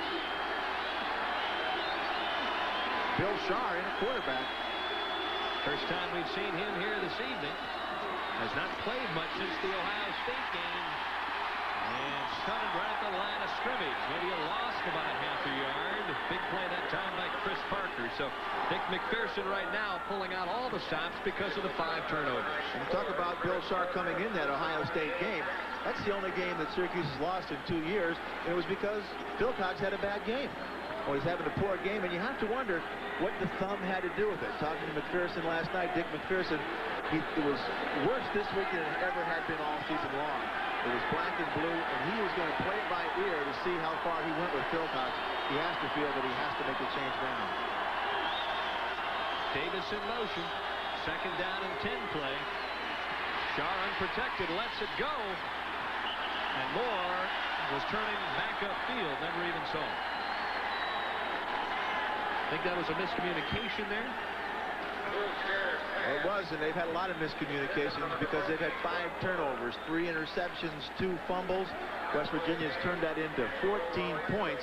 Because when you make an interception for a touchdown, that's a double turnover. So you might as well make that 6 turnovers because you're getting a touchdown and the football at the same time. So that's as bad as 2 turnovers. Schaar is only a sophomore, but offensive coordinator George DeLeon said, hey, we don't have any problem putting him in there if we need to use him. He's supposedly the best pure passer that's ever gone to Syracuse. Well, now that they're down 21-3, you can bet that West Virginia will be coming, though. Quarterback draw. Sharp pulled down from behind at about the 31-yard line. Going to bring up a 4th down situation, and the fans appreciative of the defensive stand.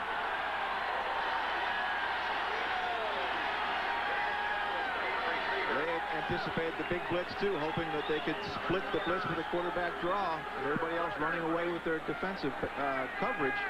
Shar just doesn't have the McPherson feet to do that. The Don McPherson feet. Gardner bobbles it. Now he's going to get the kick away. What a play that was. Grandis Bell had come up after he watched the fumble. This one's going to roll inside the 20. And what a miraculous play by Cooper Gardner, who also looks like he's injured. That was a great play, and one that really may have kept them in the football game. Now, Cooper Gardner started as strong safety for this team early in his career, but had a concussion problem. He turned himself into a punter, so the guy is an athlete, and he shows it here. Even though he drops the football, watch him break containment there by Preston Waters, and then get the ball off in almost quick kick fashion. Ends up 52 yards from where it started, and that was a miracle play for number 29. That's one they could have used in Ireland this morning as a rugby kick. The rain starting to pelt down now. Nice opening. Hole for A.B. Brown across the 25-yard line. Tackled by Marcus Paul. They're wearing down Syracuse. That time they just picked up David Navarro and put him right back on his back. That opened up the hole for the Syracuse running back, Anthony Brown. Now, if you're Don Nehlen, Stan, do you just want to keep that thing on the ground? Well, you want to do what you've been doing. I mean, you're up 21-3. College football is what's winning for them. It's starting to rain harder. Everything's working for you right now. 6:15. The clock is rolling here in quarter number 3. 21-3. Mountaineers on top. Pitch back, and this time wrapped up for little or no gain is A.B. Brown. Now let's head back to the studio to Tim Brando. Denny Schreiner in Pullman, Washington. The Washington State Cougars, who are Aloha Bowl bound, have turned the ball over 4 times. Here's an interception by Rosenbach. He's picked off by Lilo Lang, and he returns it in for a touchdown. That made it 21-9. Moments later, Rosenbach would come right back.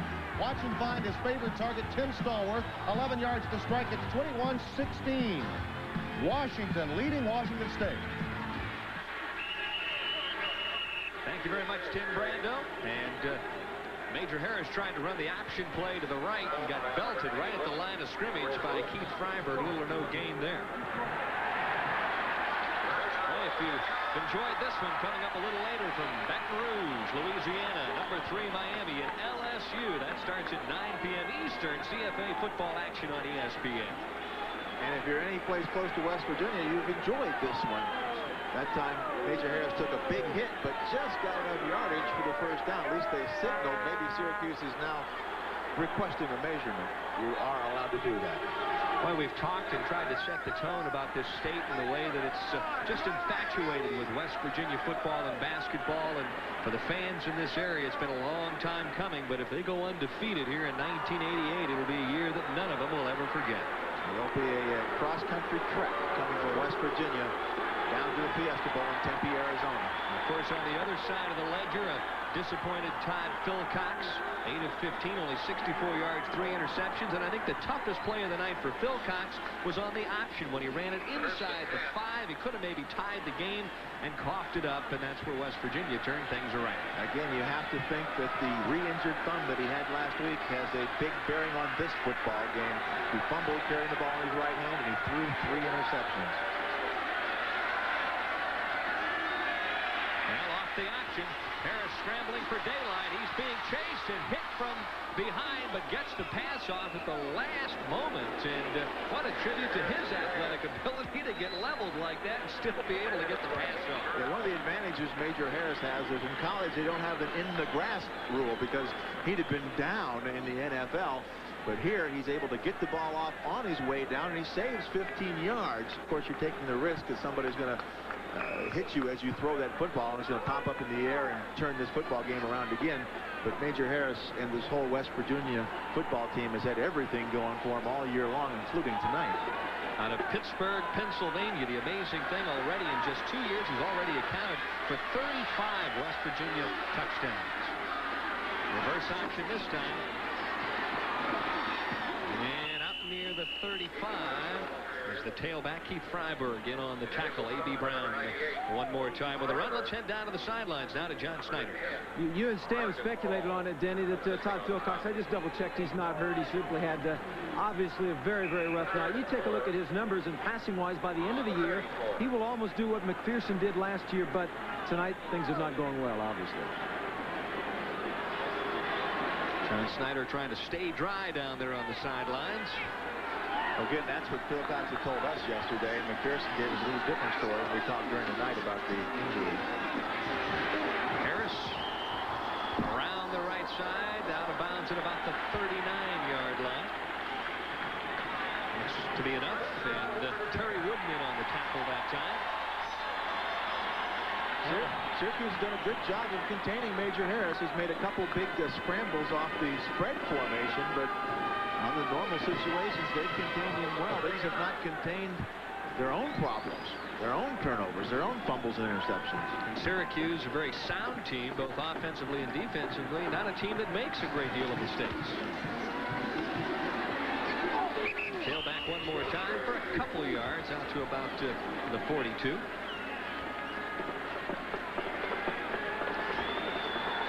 Talked about the great fanfare here in Morgantown, West Virginia. Well, let's take a look at some of the crowds that they've had this year. Boy, look at the Penn State, 68,811, but right behind that one, better than 65,000 on hand here tonight. Yep, only under 1,000, or a little over 1,000 less in the Penn State game. Second down and 8 play. Fake to the tailback. Now he'll hit A.B. Brown, who coughs it up, incomplete.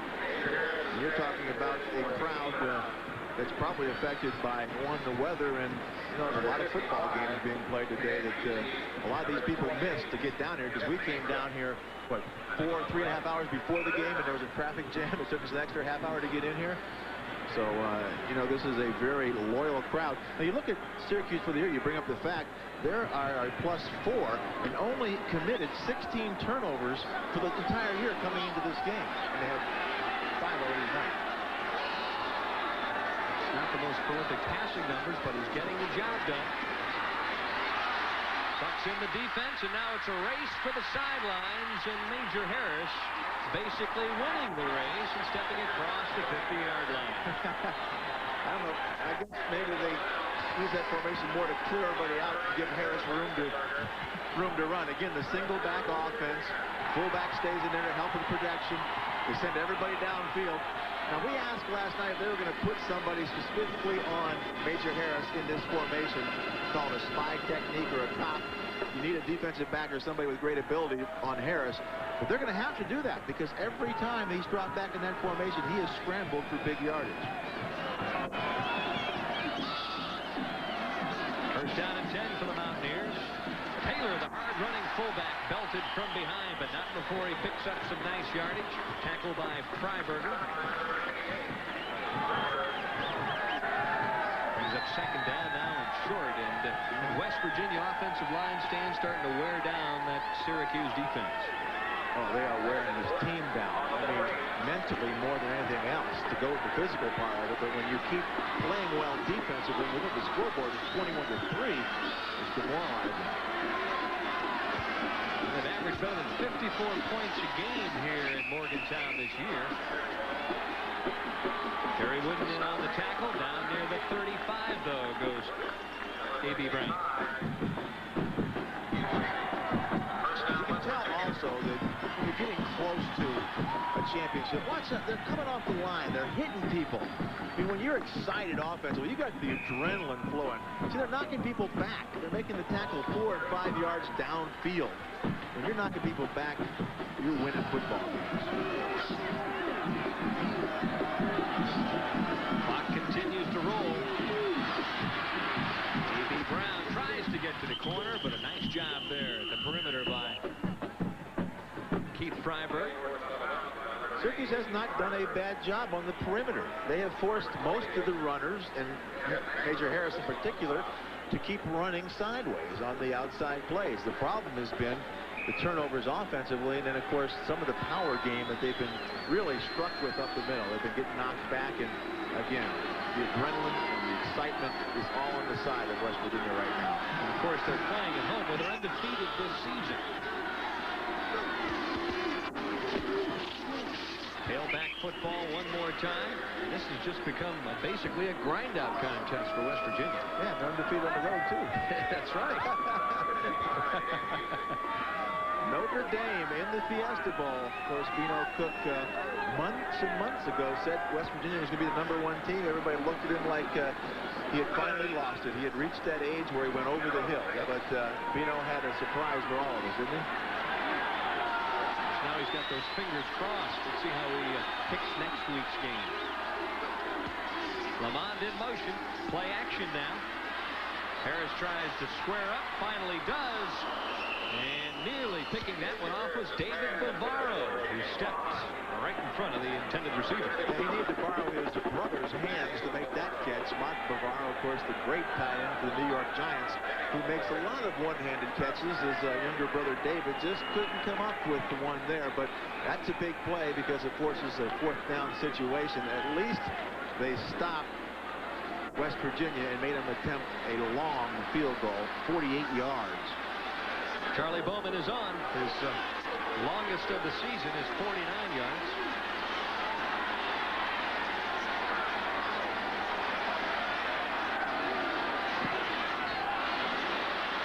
Well, it looked like he slipped on the attempt. It was heading for the crossbar, but not enough gas. 59 seconds left here at quarter number 3. It's West Virginia 21, Syracuse 3.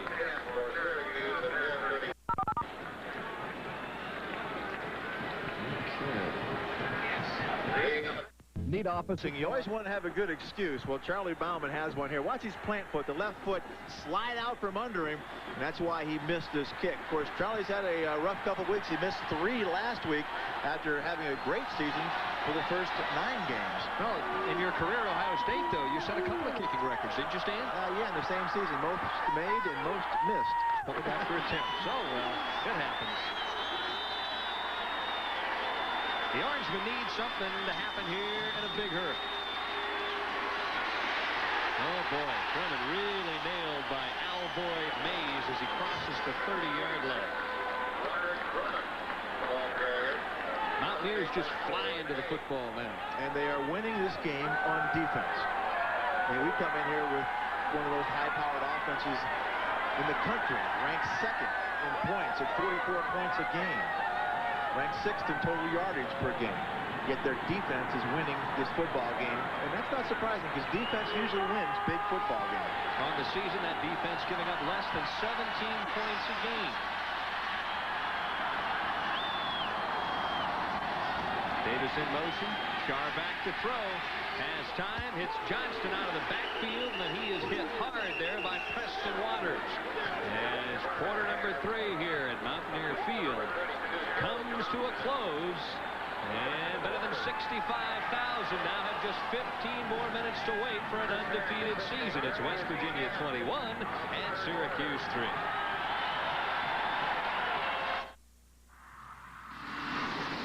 In 0-1, they had a tie. They've never had a regular season undefeated, 11 wins. 15 minutes left here at Mountaineer Field, separating this year's 88 edition from the rest of the 96 others.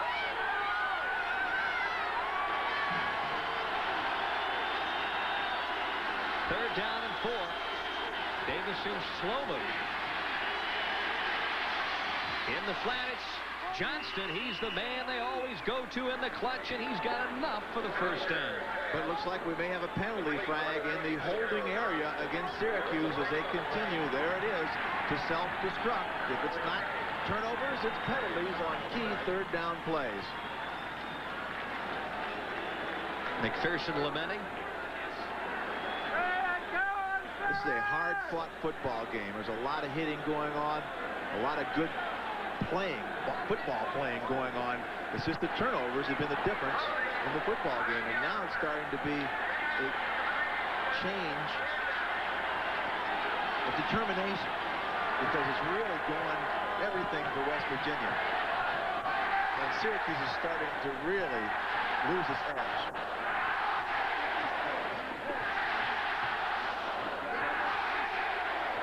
Take a look at that, Denny.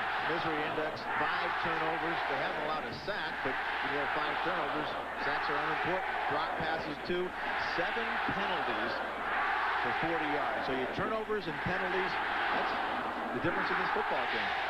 3rd down and 14 that the Oranges have any hope of pulling out this one late. They're going to have to get something started right here. Looked like the receiver moved upfield. Sacked is Shar, and the penalty flags flew. And now you can add 1 sack to the misery index. Yeah, now they're going to have to punt from their own 5-yard line, which means West Virginia's going to get great field position and a chance to close it out. Illegal motion on the offense. The penalty is declined. 4th down. See what the score is right now, Denny, 21-3. Well, 14 directly from turnovers, plus Syracuse lost 7 when they fumbled inside the 5. So that's 21 points on turnovers almost directly. Syracuse will have to punt it away. Number 1, Gradis Bell, stands back at about his 40-yard line. Excellent kick. High hanger. Bell takes the fair catch right at the 40-yard line. 46-yard punt with 14:03 left in this one. It's 21-3. West Virginia looking for an 11-0 record. There are 21-3 lead. This time it's Aaron Evans, the second-string fullback, for a couple of yards. Now let's head down to John Snyder. It's been a long time since they've gone undefeated, John. Indeed it has, Denny. With me is Steve Thomas, a longtime West Virginia fan, and a lot of other West Virginia fans back here. People in this state have waited many, many years for something like this, haven't they? Exactly. About 90-some years, exactly. How you feel about it? You've been coming to games since the mid-50s. This means no. Well, we lost the microphone. We'll check back in with John here in a moment. Slipping to the turf, incomplete pass. Andrew Johnson, the intended receiver, will bring up now 3rd down and 8. We told you the weather was going to affect this game. Well, you could say that some of these fans are so excited they're speechless. That's right. Fantasy cheerleader.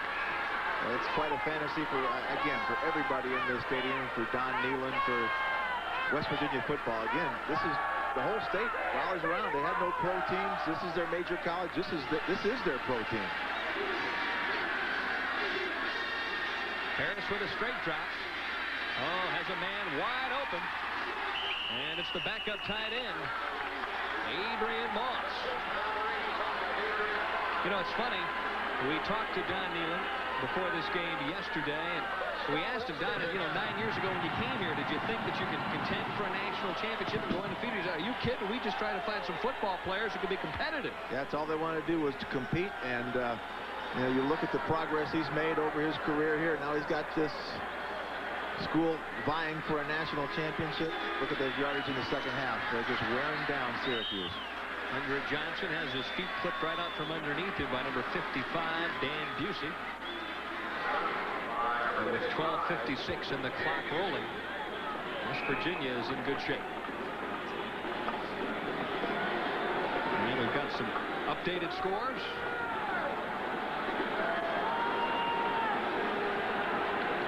Something for a tie out there, huh? Oregon State 21-10. Big game of the day, though, USC with a victory over UCLA. Tailback. This time it's Andrew Johnson across the 40, down near about the 36-yard line. Busey again in on the tackle, and he's been a busy backer here this evening. I tell you, this is bring back too many memories of games where you're behind, you just keep getting knocked backward and getting knocked backward, and you hit the man, he drags you for 3 or 4 yards. It's a whole momentum shift that just demoralizes you on defense. You can't do it. You cannot pick yourself back up. If you don't make a big play now defensively, the game's going to be over. Hand off one more time, and it's just straight ahead, tailback-oriented football. Busey again. I hate to sound redundant, but he's in on the tackle. One more time, along with Bavaro as well. And you're saying to yourself in the huddle, what can I do to turn this game around? What can we do defensively to change it? and you keep looking at each other, and the answer basically is nothing. Well, again, the point that we made on a number of occasions, the defense has played, I think, very well here this evening for Syracuse. The offense turned it over a few times in tough field position. That's been the difference, converting 2 turnovers into 14 points. Fullback Aaron Evans crashes over the left side for about 3 or 4 yards. You don't want West Virginia to get ahead because they just keep pounding you and pounding you and pounding you. And all of a sudden, you know, if you don't have anything to get excited for, it's tough to keep taking that pounding and come back for the next play. Now the one question that I want to ask is, does Bino Cook have an 800 number back in Connecticut so that he can start to receive some of the phone calls from the fans here in West Virginia? Well, Dick McPherson's not going to call him, I'll tell you that. 11:05 and the clock is rolling. Harris looking for more. Brandis Bell, a juke step at the 20 and chased out of bounds. Oh, they're going to say that he's out at about the 16, and Brandis Bell out of the Fort Lauderdale area nearly took that one the distance. As far as everything he's done tonight, now watch him zip the ball all the way across field. This only goes downfield about 10 yards, but it's about a 30-yard throw on the line to Grant Spell. Watch him fake out number 24, Chris Ingram. Hey, use the sideline, my friend. That's a help to you. Don't let him go down the sideline. Brandis Bell, 150 pounds, but that's how you survive when you're 150 pounds. You don't let anybody hit you. Okay, you're going to tell me that you'd have been able to stop him out there on the perimeter, huh? I'd have tried to push him out of bounds. You'd have been grabbing like most people for air. I'd have said, help, come from the inside. Where's my pursuit? Oh, boy. But you let him go down the sideline. You don't have any help there. You got to stay close enough so when he goes, you can push him out of bounds. But, again, it's easy to say that from up here. I don't want you to pull out any old films and show where I didn't follow my own advice. I don't think a fan has left Mountaineer Field here yet. They're going to savor each and every moment of game number 11. Harris on the option. Pitches it off to Andre Johnson. Fights inside the 15, out of bounds at about the 12-yard line. Terry Wooden providing the opposition. Terry Wooden played that picture perfect. He stood up the tight end, controlled the tight end, and when the pitch came around from Andre Johnson, he just threw the tight end right into the running back and knocked him out of bounds. Terry Wooden, again, one of the finest outside linebackers in the country. He's going to be an NFL star. Well, we've talked so much about West Virginia this season. 8-2 if they go down to defeat this evening is Syracuse, with Pittsburgh still left on the schedule. An outstanding year for the Orangemen as well. Harris back under pressure now, gets the throw off and doesn't hit anything but about the 5-yard line. He threw that one away. There really wasn't anybody in the general area, but he does not get the flag. They could have called that intentional grounding without probably getting much of an argument. But they didn't. Again, when things are going right, everything goes right, including the officials' calls. Not the greatest evening in the world for a college football game, but I'll guarantee you no one feeling the effects of this one if you're rooting for West Virginia. Charlie Baum has missed 4 in a row now. We'll see if this short one can bring back his confidence. A 28-yard attempt.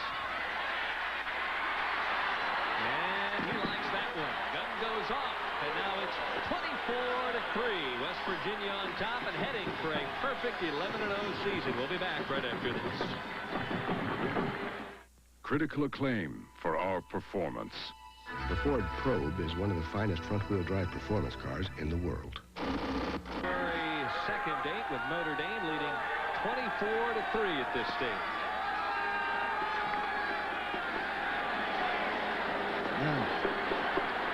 Orange juice for sure, Mountaineer style. They're squeezing the orange of Syracuse. They've squeezed the ball away from them 5 times, and again, I don't know how many times we can say it. That's the difference in this football game. What a great rivalry, though, these two teams through the years since 1945. And Syracuse leads the rivalry 21-14. Obviously, they're going to lose one here this evening, unless something major happens in the last 10 minutes. But last year, West Virginia tried to spoil that undefeated season and couldn't quite pull it off. Good kick, and Walker takes it on the run at the 12. It's a couple of blocks and then gets belted at the 27-yard line. Really, we thought this was going to be an offensive football game, but the turning point, Stan, came very early, or I should say late in the first quarter. Yeah, about 25 seconds left. 7-0. West Virginia at this point. Todd Philcox down the line option. Now they don't play Philcox. They let him go to the inside. He takes the gap. Goes down inside the 5, down 2, out to 1. But watch number 22, Bo Orlando, throw his 173 pounds into Phil Cox, separate the ball from him. And that's the type of effort that's winning football. 173 pounds of inspiration, Bo Orlando, and that's the turning point. McPherson goes back with the senior Phil Cox here for the closing moments in this one. Counter play handoff. And Owens gets a little room and then has finally stood straight up at about the 37-yard line. Now let's head down to John Schneider, who's going to discuss security here at Mountaineer Field. Well, Denny, as you know, with 9:45 to go, Syracuse, but West Virginia officials are about the end of the game. In the past here, the fans have stormed onto the field and torn down the goalposts, and behind me you see some of the patrolmen, a security force tonight of nearly 150 state patrolmen, and normally force is 34-40. They want to keep the people off the field when it's over. Phil Cox looks downfield and then swings it out, and it's been that kind of an evening for the Orangemen of Syracuse. Heck, I think when you win your first Lambert Trophy in 97 years, your first undefeated season, yeah, there was one tie in that undefeated season, that you deserve to let them run on the field and have a good time. I've been a part of fans running on the field both when we've won and when we've lost, and I always felt it was part of football. That was part of being a football fan, is getting able to enjoy your victories, whether it disrupted some other team or not. That's just part of it. When you get beat, you take it like a man. Split backs for Phil Cox. Twin set to the right side. 3rd down and 4.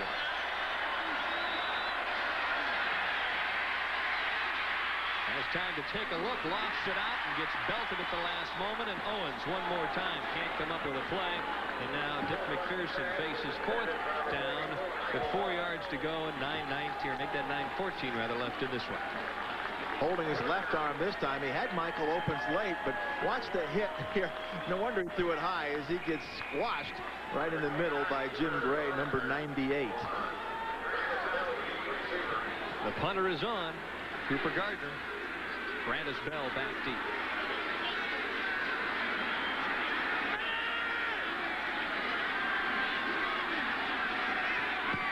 Low snap, but a beautiful kick. Oh my, all the way into the end zone, over the top of number 1. 66-yard punt, but it's probably too little too late for Syracuse. 24-3, West Virginia on top.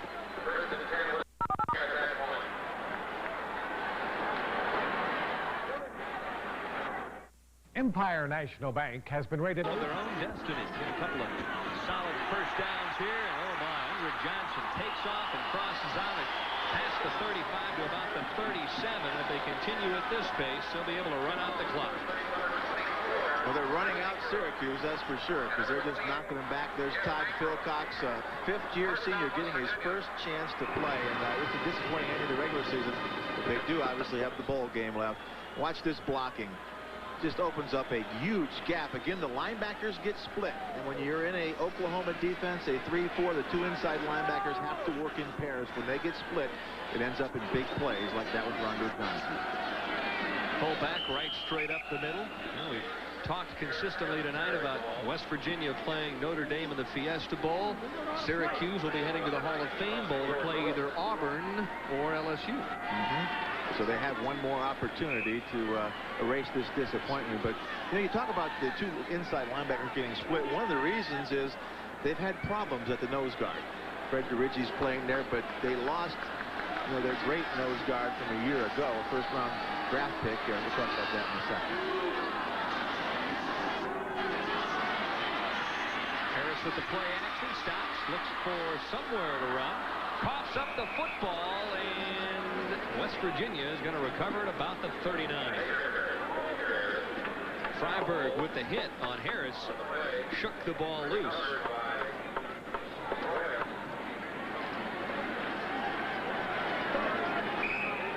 Well, he scrambles around, and the one thing you don't want to do is make a mistake and allow somebody back in the football game who's holding it like the proverbial loaf of bread. I know it's a cliche, but that's what it looks like. The ball pops out. Luckily, again, everything going right for West Virginia. Here's the 3 wide receiver offense down in their stretch.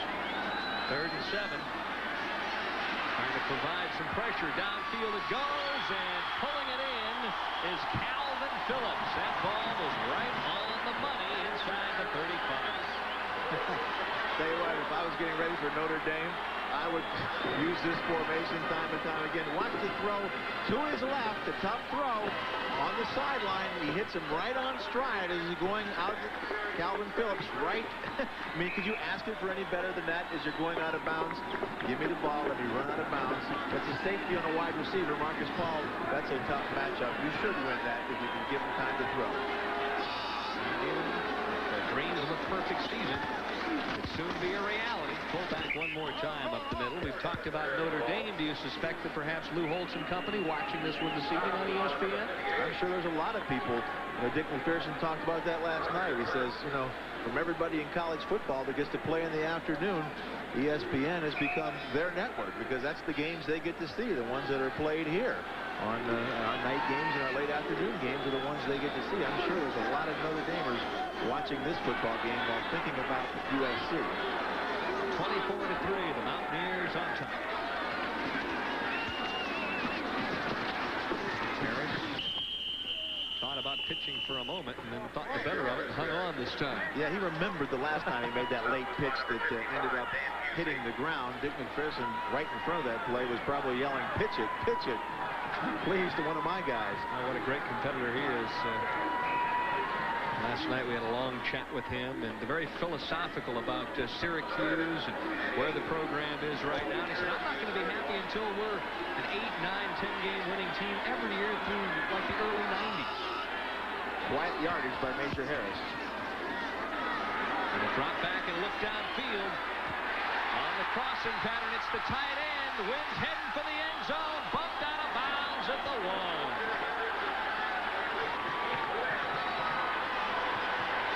Talk about protection. If you're going to run delay patterns, you need protection. Watch Harris just set back up. The tight end is just delaying at the line of scrimmage, just setting there, waiting. Now, you see him at the right-hand side of your screen as he comes across real late over the middle. He is delayed. Nobody picks him up. They forget about him when he blocks. He takes the ball, looks around, and says, geez, where's the defense? Then he sees that red pylon. He's just trying to get to that pylon, but Terry Wooten, who has not quit, goes all the way across the field to knock Wynn out of bounds at the 1. Mountaineers trying to put the finishing touches on this drive. And up over the top, it's Andre Johnson. And this one is pretty much all said and done.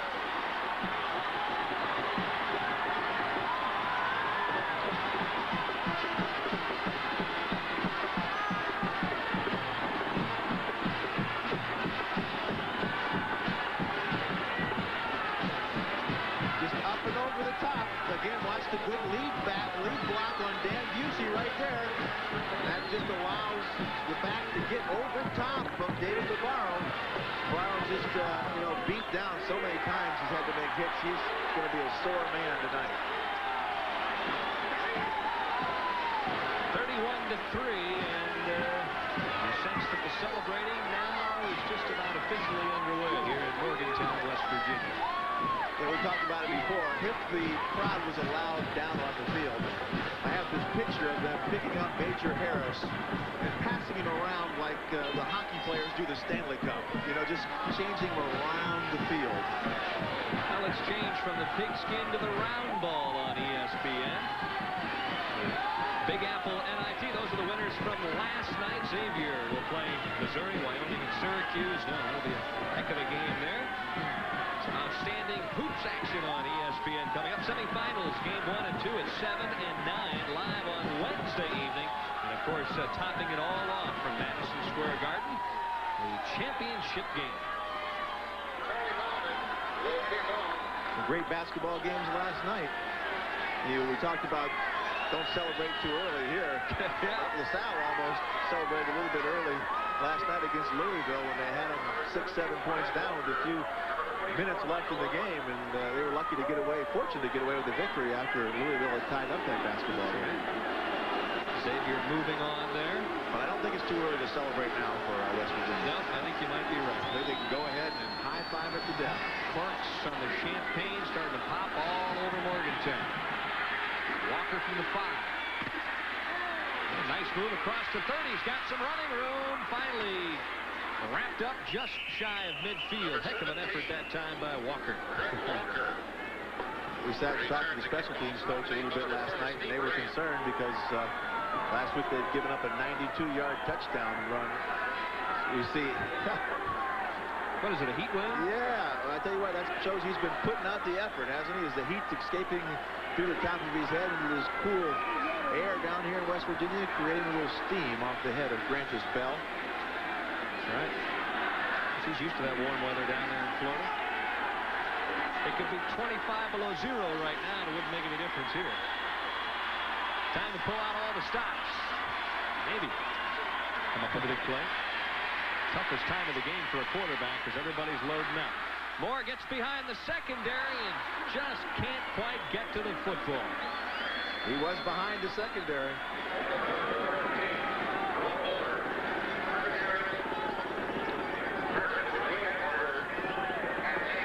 Football in this game, Danny, is a lot like baseball. You look at the dugouts, you look at the bench, you don't need a scoreboard. They'll tell you who's winning and losing in the football or baseball game. Well, in your illustrious career at Ohio State, you went undefeated one year, but you had some other tough ones. Twice we lost the national championship in the last game, went undefeated once to Jim Plunkett at Stanford, and once to Bo Schembechler in Michigan in his first year up there.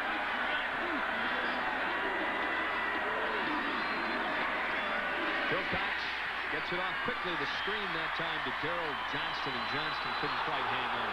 And a flag thrown for roughing the passer, obviously. That may have been a sympathy flag. I think that these guys are coming after him. He's taking a pounding, but they come through like a sieve here. There's Marlett. And, you know, I guess that's a close call. I think they're giving him the benefit of the doubt there. Marlett comes in just for the dime. He's a pass rushing specialist, fifth-year senior kid. I think he wanted to get his hit in. I got a personal foul, roughing the passer on the defense, first down. Well, there's no love lost between the Mountaineer fans and the Orangemen fans. We're going to take a pool up here and figure when the last fan is going to leave this stadium tonight. I think it's going to be in the wee hours before a lot of these people leave. Yeah, they're going to be as you burning say, some midnight oil. Savor this victory, this season. We got time off now till January the 2nd in the Fiesta Bowl. All they got to do is root for Notre Dame next week. Twin set receivers out to the right side. First down and 10.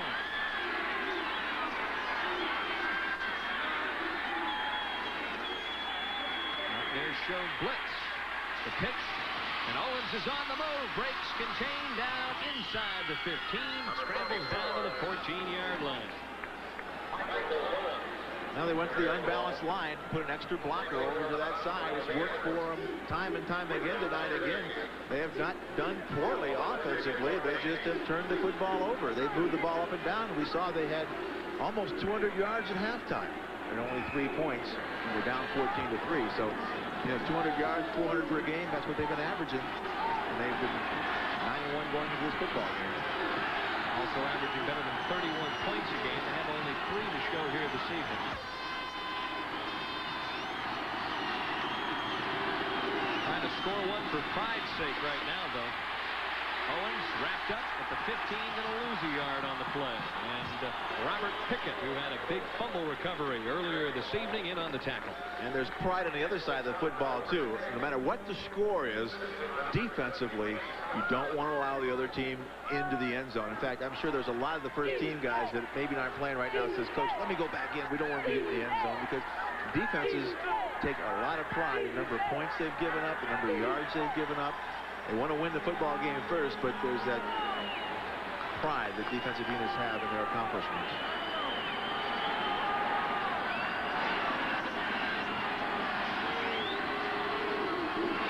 Davis in motion. Wilcox for the option pitch. Up to force the play is number 47, Willie Edwards, who also had an interception return for a touchdown this evening, and he's had a big night as well.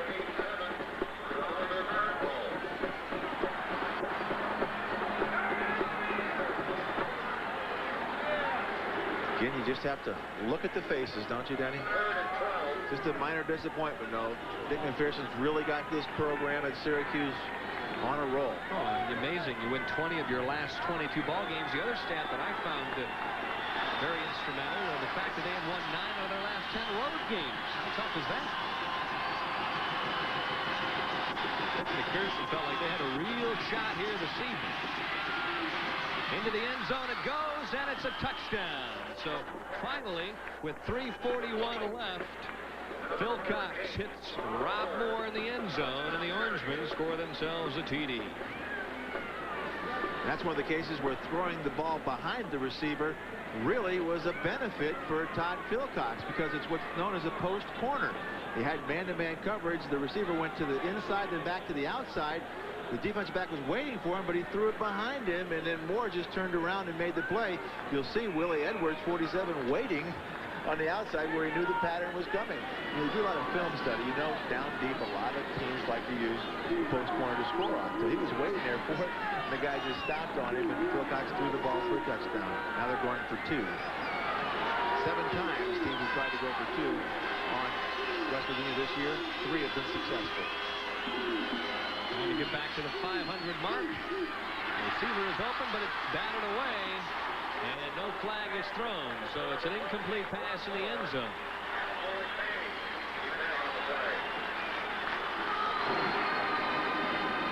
Well, we're going to head down now to John Snyder and check in on the radio network here in West Virginia.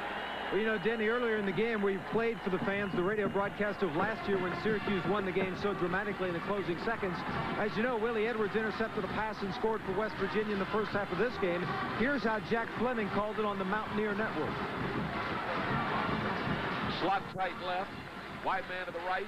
Philcox back deep. They're after him. He dumps it right up the middle. Picked off. Intercepted by Terod Ellis. He back over the 30. He's fighting for the 25 and a stop at the 27. They came up the middle. Ellis with the interception. Mike Bernard makes the stop. And the clock shows 1:21 to go. Great blocking on the part of Pat Marlette on that one. And, of course, that wasn't the touchdown play, but Jack was getting a little excited about that pick over the middle, wasn't he? Well, you can't blame him. There's been so many turnovers. It's hard to find the right one to go with the radio broadcast. But, yeah, he was excited, and everybody here in West Virginia is excited, except Rob Moore, who just scored a touchdown. You can't even smile when you score a touchdown at this point in the game. You're just saying, well, I'm glad we got it, but it's nothing to cheer about. Moore, only a sophomore, is the 11th TD on the season, and Dick McPherson speaks in glowing terms of number 14, and a lot of people have compared him already favorably with Art Monk. Onside kick, hands team in for West Virginia. And give it a try, and it's drilled to Keith Wynn, who had a big reception just a while ago to set up the final score thus far for West Virginia. Up next on ESPN, number 3 Miami versus the LSU Tigers, ranked 11th in the country. Bob Carpenter and Kevin Kiley down in Baton Rouge, Louisiana, to finish up what's been an unbelievable showdown Saturday on ESPN. Well, do you think Nealon started to relax a little bit at this point, Stan? Yeah, I think a few minutes ago he let up and knew that he had that 11th win, that undefeated season, something he's never had in his 30 years of coaching, had in his hip pocket. Now he just wants to go out and add the crown jewel to this season, which would be a Fiesta Bowl victory. 12 start on the offense. 1st and 15. All right, now let me put you on the spot a little bit. What about matching up against Notre Dame? You've seen the Fighting Irish on numerous occasions this year. I think it's going to be a great matchup. Tony Rice is a very similar type quarterback to Major Harris, although Major Harris throws the ball better. Both have outstanding defenses. I think it's going to be a great football game. If they open it up a little bit for West Virginia, they'll give Notre Dame all they can handle. Brandis Bell is in motion. A pitch to Andrew Johnson, who scored his last carry. The new quarterback now for West Virginia as well, Greg Jones.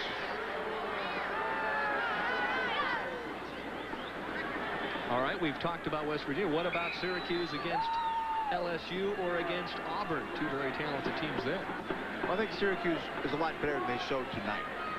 Obviously, they self-destructed. They're not going to make that many turnovers. 16 on the season, 5 tonight. And they're not that kind of football team. I expect them to come back strong in their bowl appearance. Andrew Johnson again, just trying to grind out a few yards and keep that clock rolling. We're under 3 minutes to play here at Mountaineer Field. Syracuse had one other poor outing against Ohio State. Ohio State's first game under John Cooper. Ohio State was emotionally high. Syracuse made some mistakes in that game, but they came back and won 7 games in a row, 8 games in a row.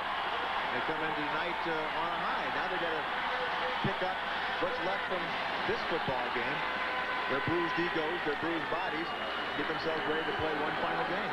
Well, this one's been a real war down there in the trenches. How many times this evening have we seen helmets go flying in this one? Well, you can look out in the field now and you can see the guys that are still playing hard. They're star players. Rob Burnett just made a big play there for a loss of 2. We saw Terry Wooten run all the way across the field to knock Keith Wynn out at the 1-yard line. Play the option strong. Their star players are still playing hard. That tells you a lot about the way they've been trained in the program they have at Syracuse. And we'll be back for the final 2:04 here from Morgantown, West Virginia, after we take this inside the 10 is Chris Ingram. Pressure is on.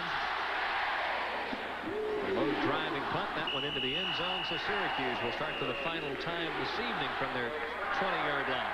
Coming up immediately following this one, Miami and LSU in Baton Rouge. Who do you like in that one, Denny? Oh, don't put me on the spot. I tell you what, it's awful hard to beat those folks from LSU down there in their own backyard. I tell you what, Bino Cook's been right on West Virginia all year long. Do you argue with him picking LSU down there? They said they'll for surely beat Miami. I don't believe him for a minute. I mean, even a blind squirrel finds an acorn. So you like the Canes, is that what you're telling me? I tell you what, they're tough. Oh, you bet they are. Tough going down there in Baton Rouge.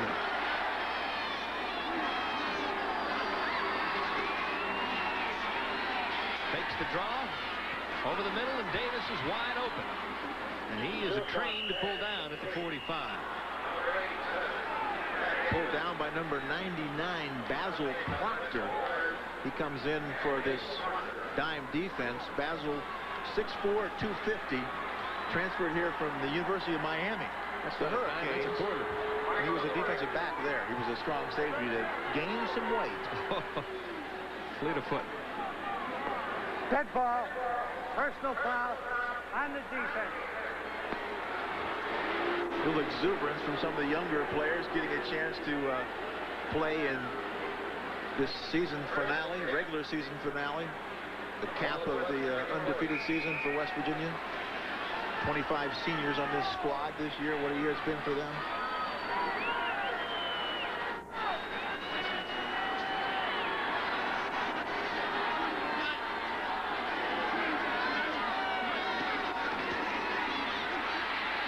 Cox under pressure, steps up, lets it go, crossing pattern, and it's caught there by Devall Glover. Again, the defense is going to start getting a little tougher here. They don't want them to allow them in the end zone again. They don't want to make it even look respectable. Got to give Syracuse a lot of credit. They're in there doing everything they possibly can until the final tick of the clock, and that's where Dick McPherson has taught his troops through the years. Over the middle, this one's picked off by Chris Herring.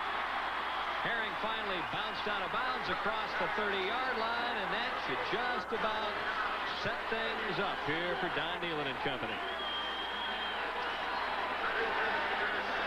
Appropriate, I guess you would say. A turnover effectively ends the football game. Number 6 for Syracuse. Syracuse with half as many turnovers tonight as they've had all season long. Kind of a nightmare for them. And they're living that nightmare right now. It's going to be a long trip back to New York. Long bus ride to the airplane. A long flight. I tell you what, it's not going to be a fun couple weeks preparing for that football game, although Dick McPherson said the one thing he wants to do is take his team down to Tampa and have a good time, a reward for his players. Great thing about college football, though, is you can always come back next week, right? Well, luckily they're going to a bowl game and are able to do that. Yeah, you don't always get that opportunity into the season. There's a lot of seniors playing their last game. Under a minute to go here now. I remember when we were undefeated my junior year.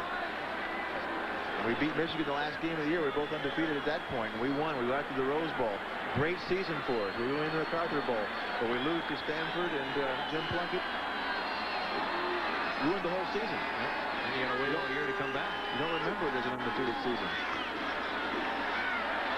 Hendrick Johnson continues to grind out the yardage, and probably his effort personifies West Virginia football. Not a starter, but a guy who has really contributed throughout his career.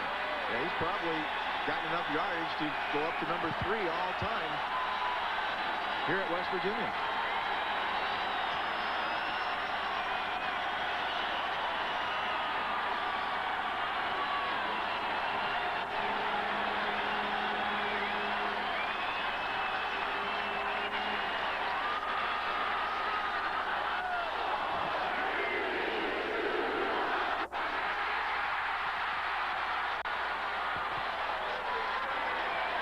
Well, Don Nehlen has won it all, 11-0, and now the key. Can Miami beat LSU in Baton Rouge? You'll have to wait to find out. That's coming up next on ESPN. So long, everyone, from Morgantown.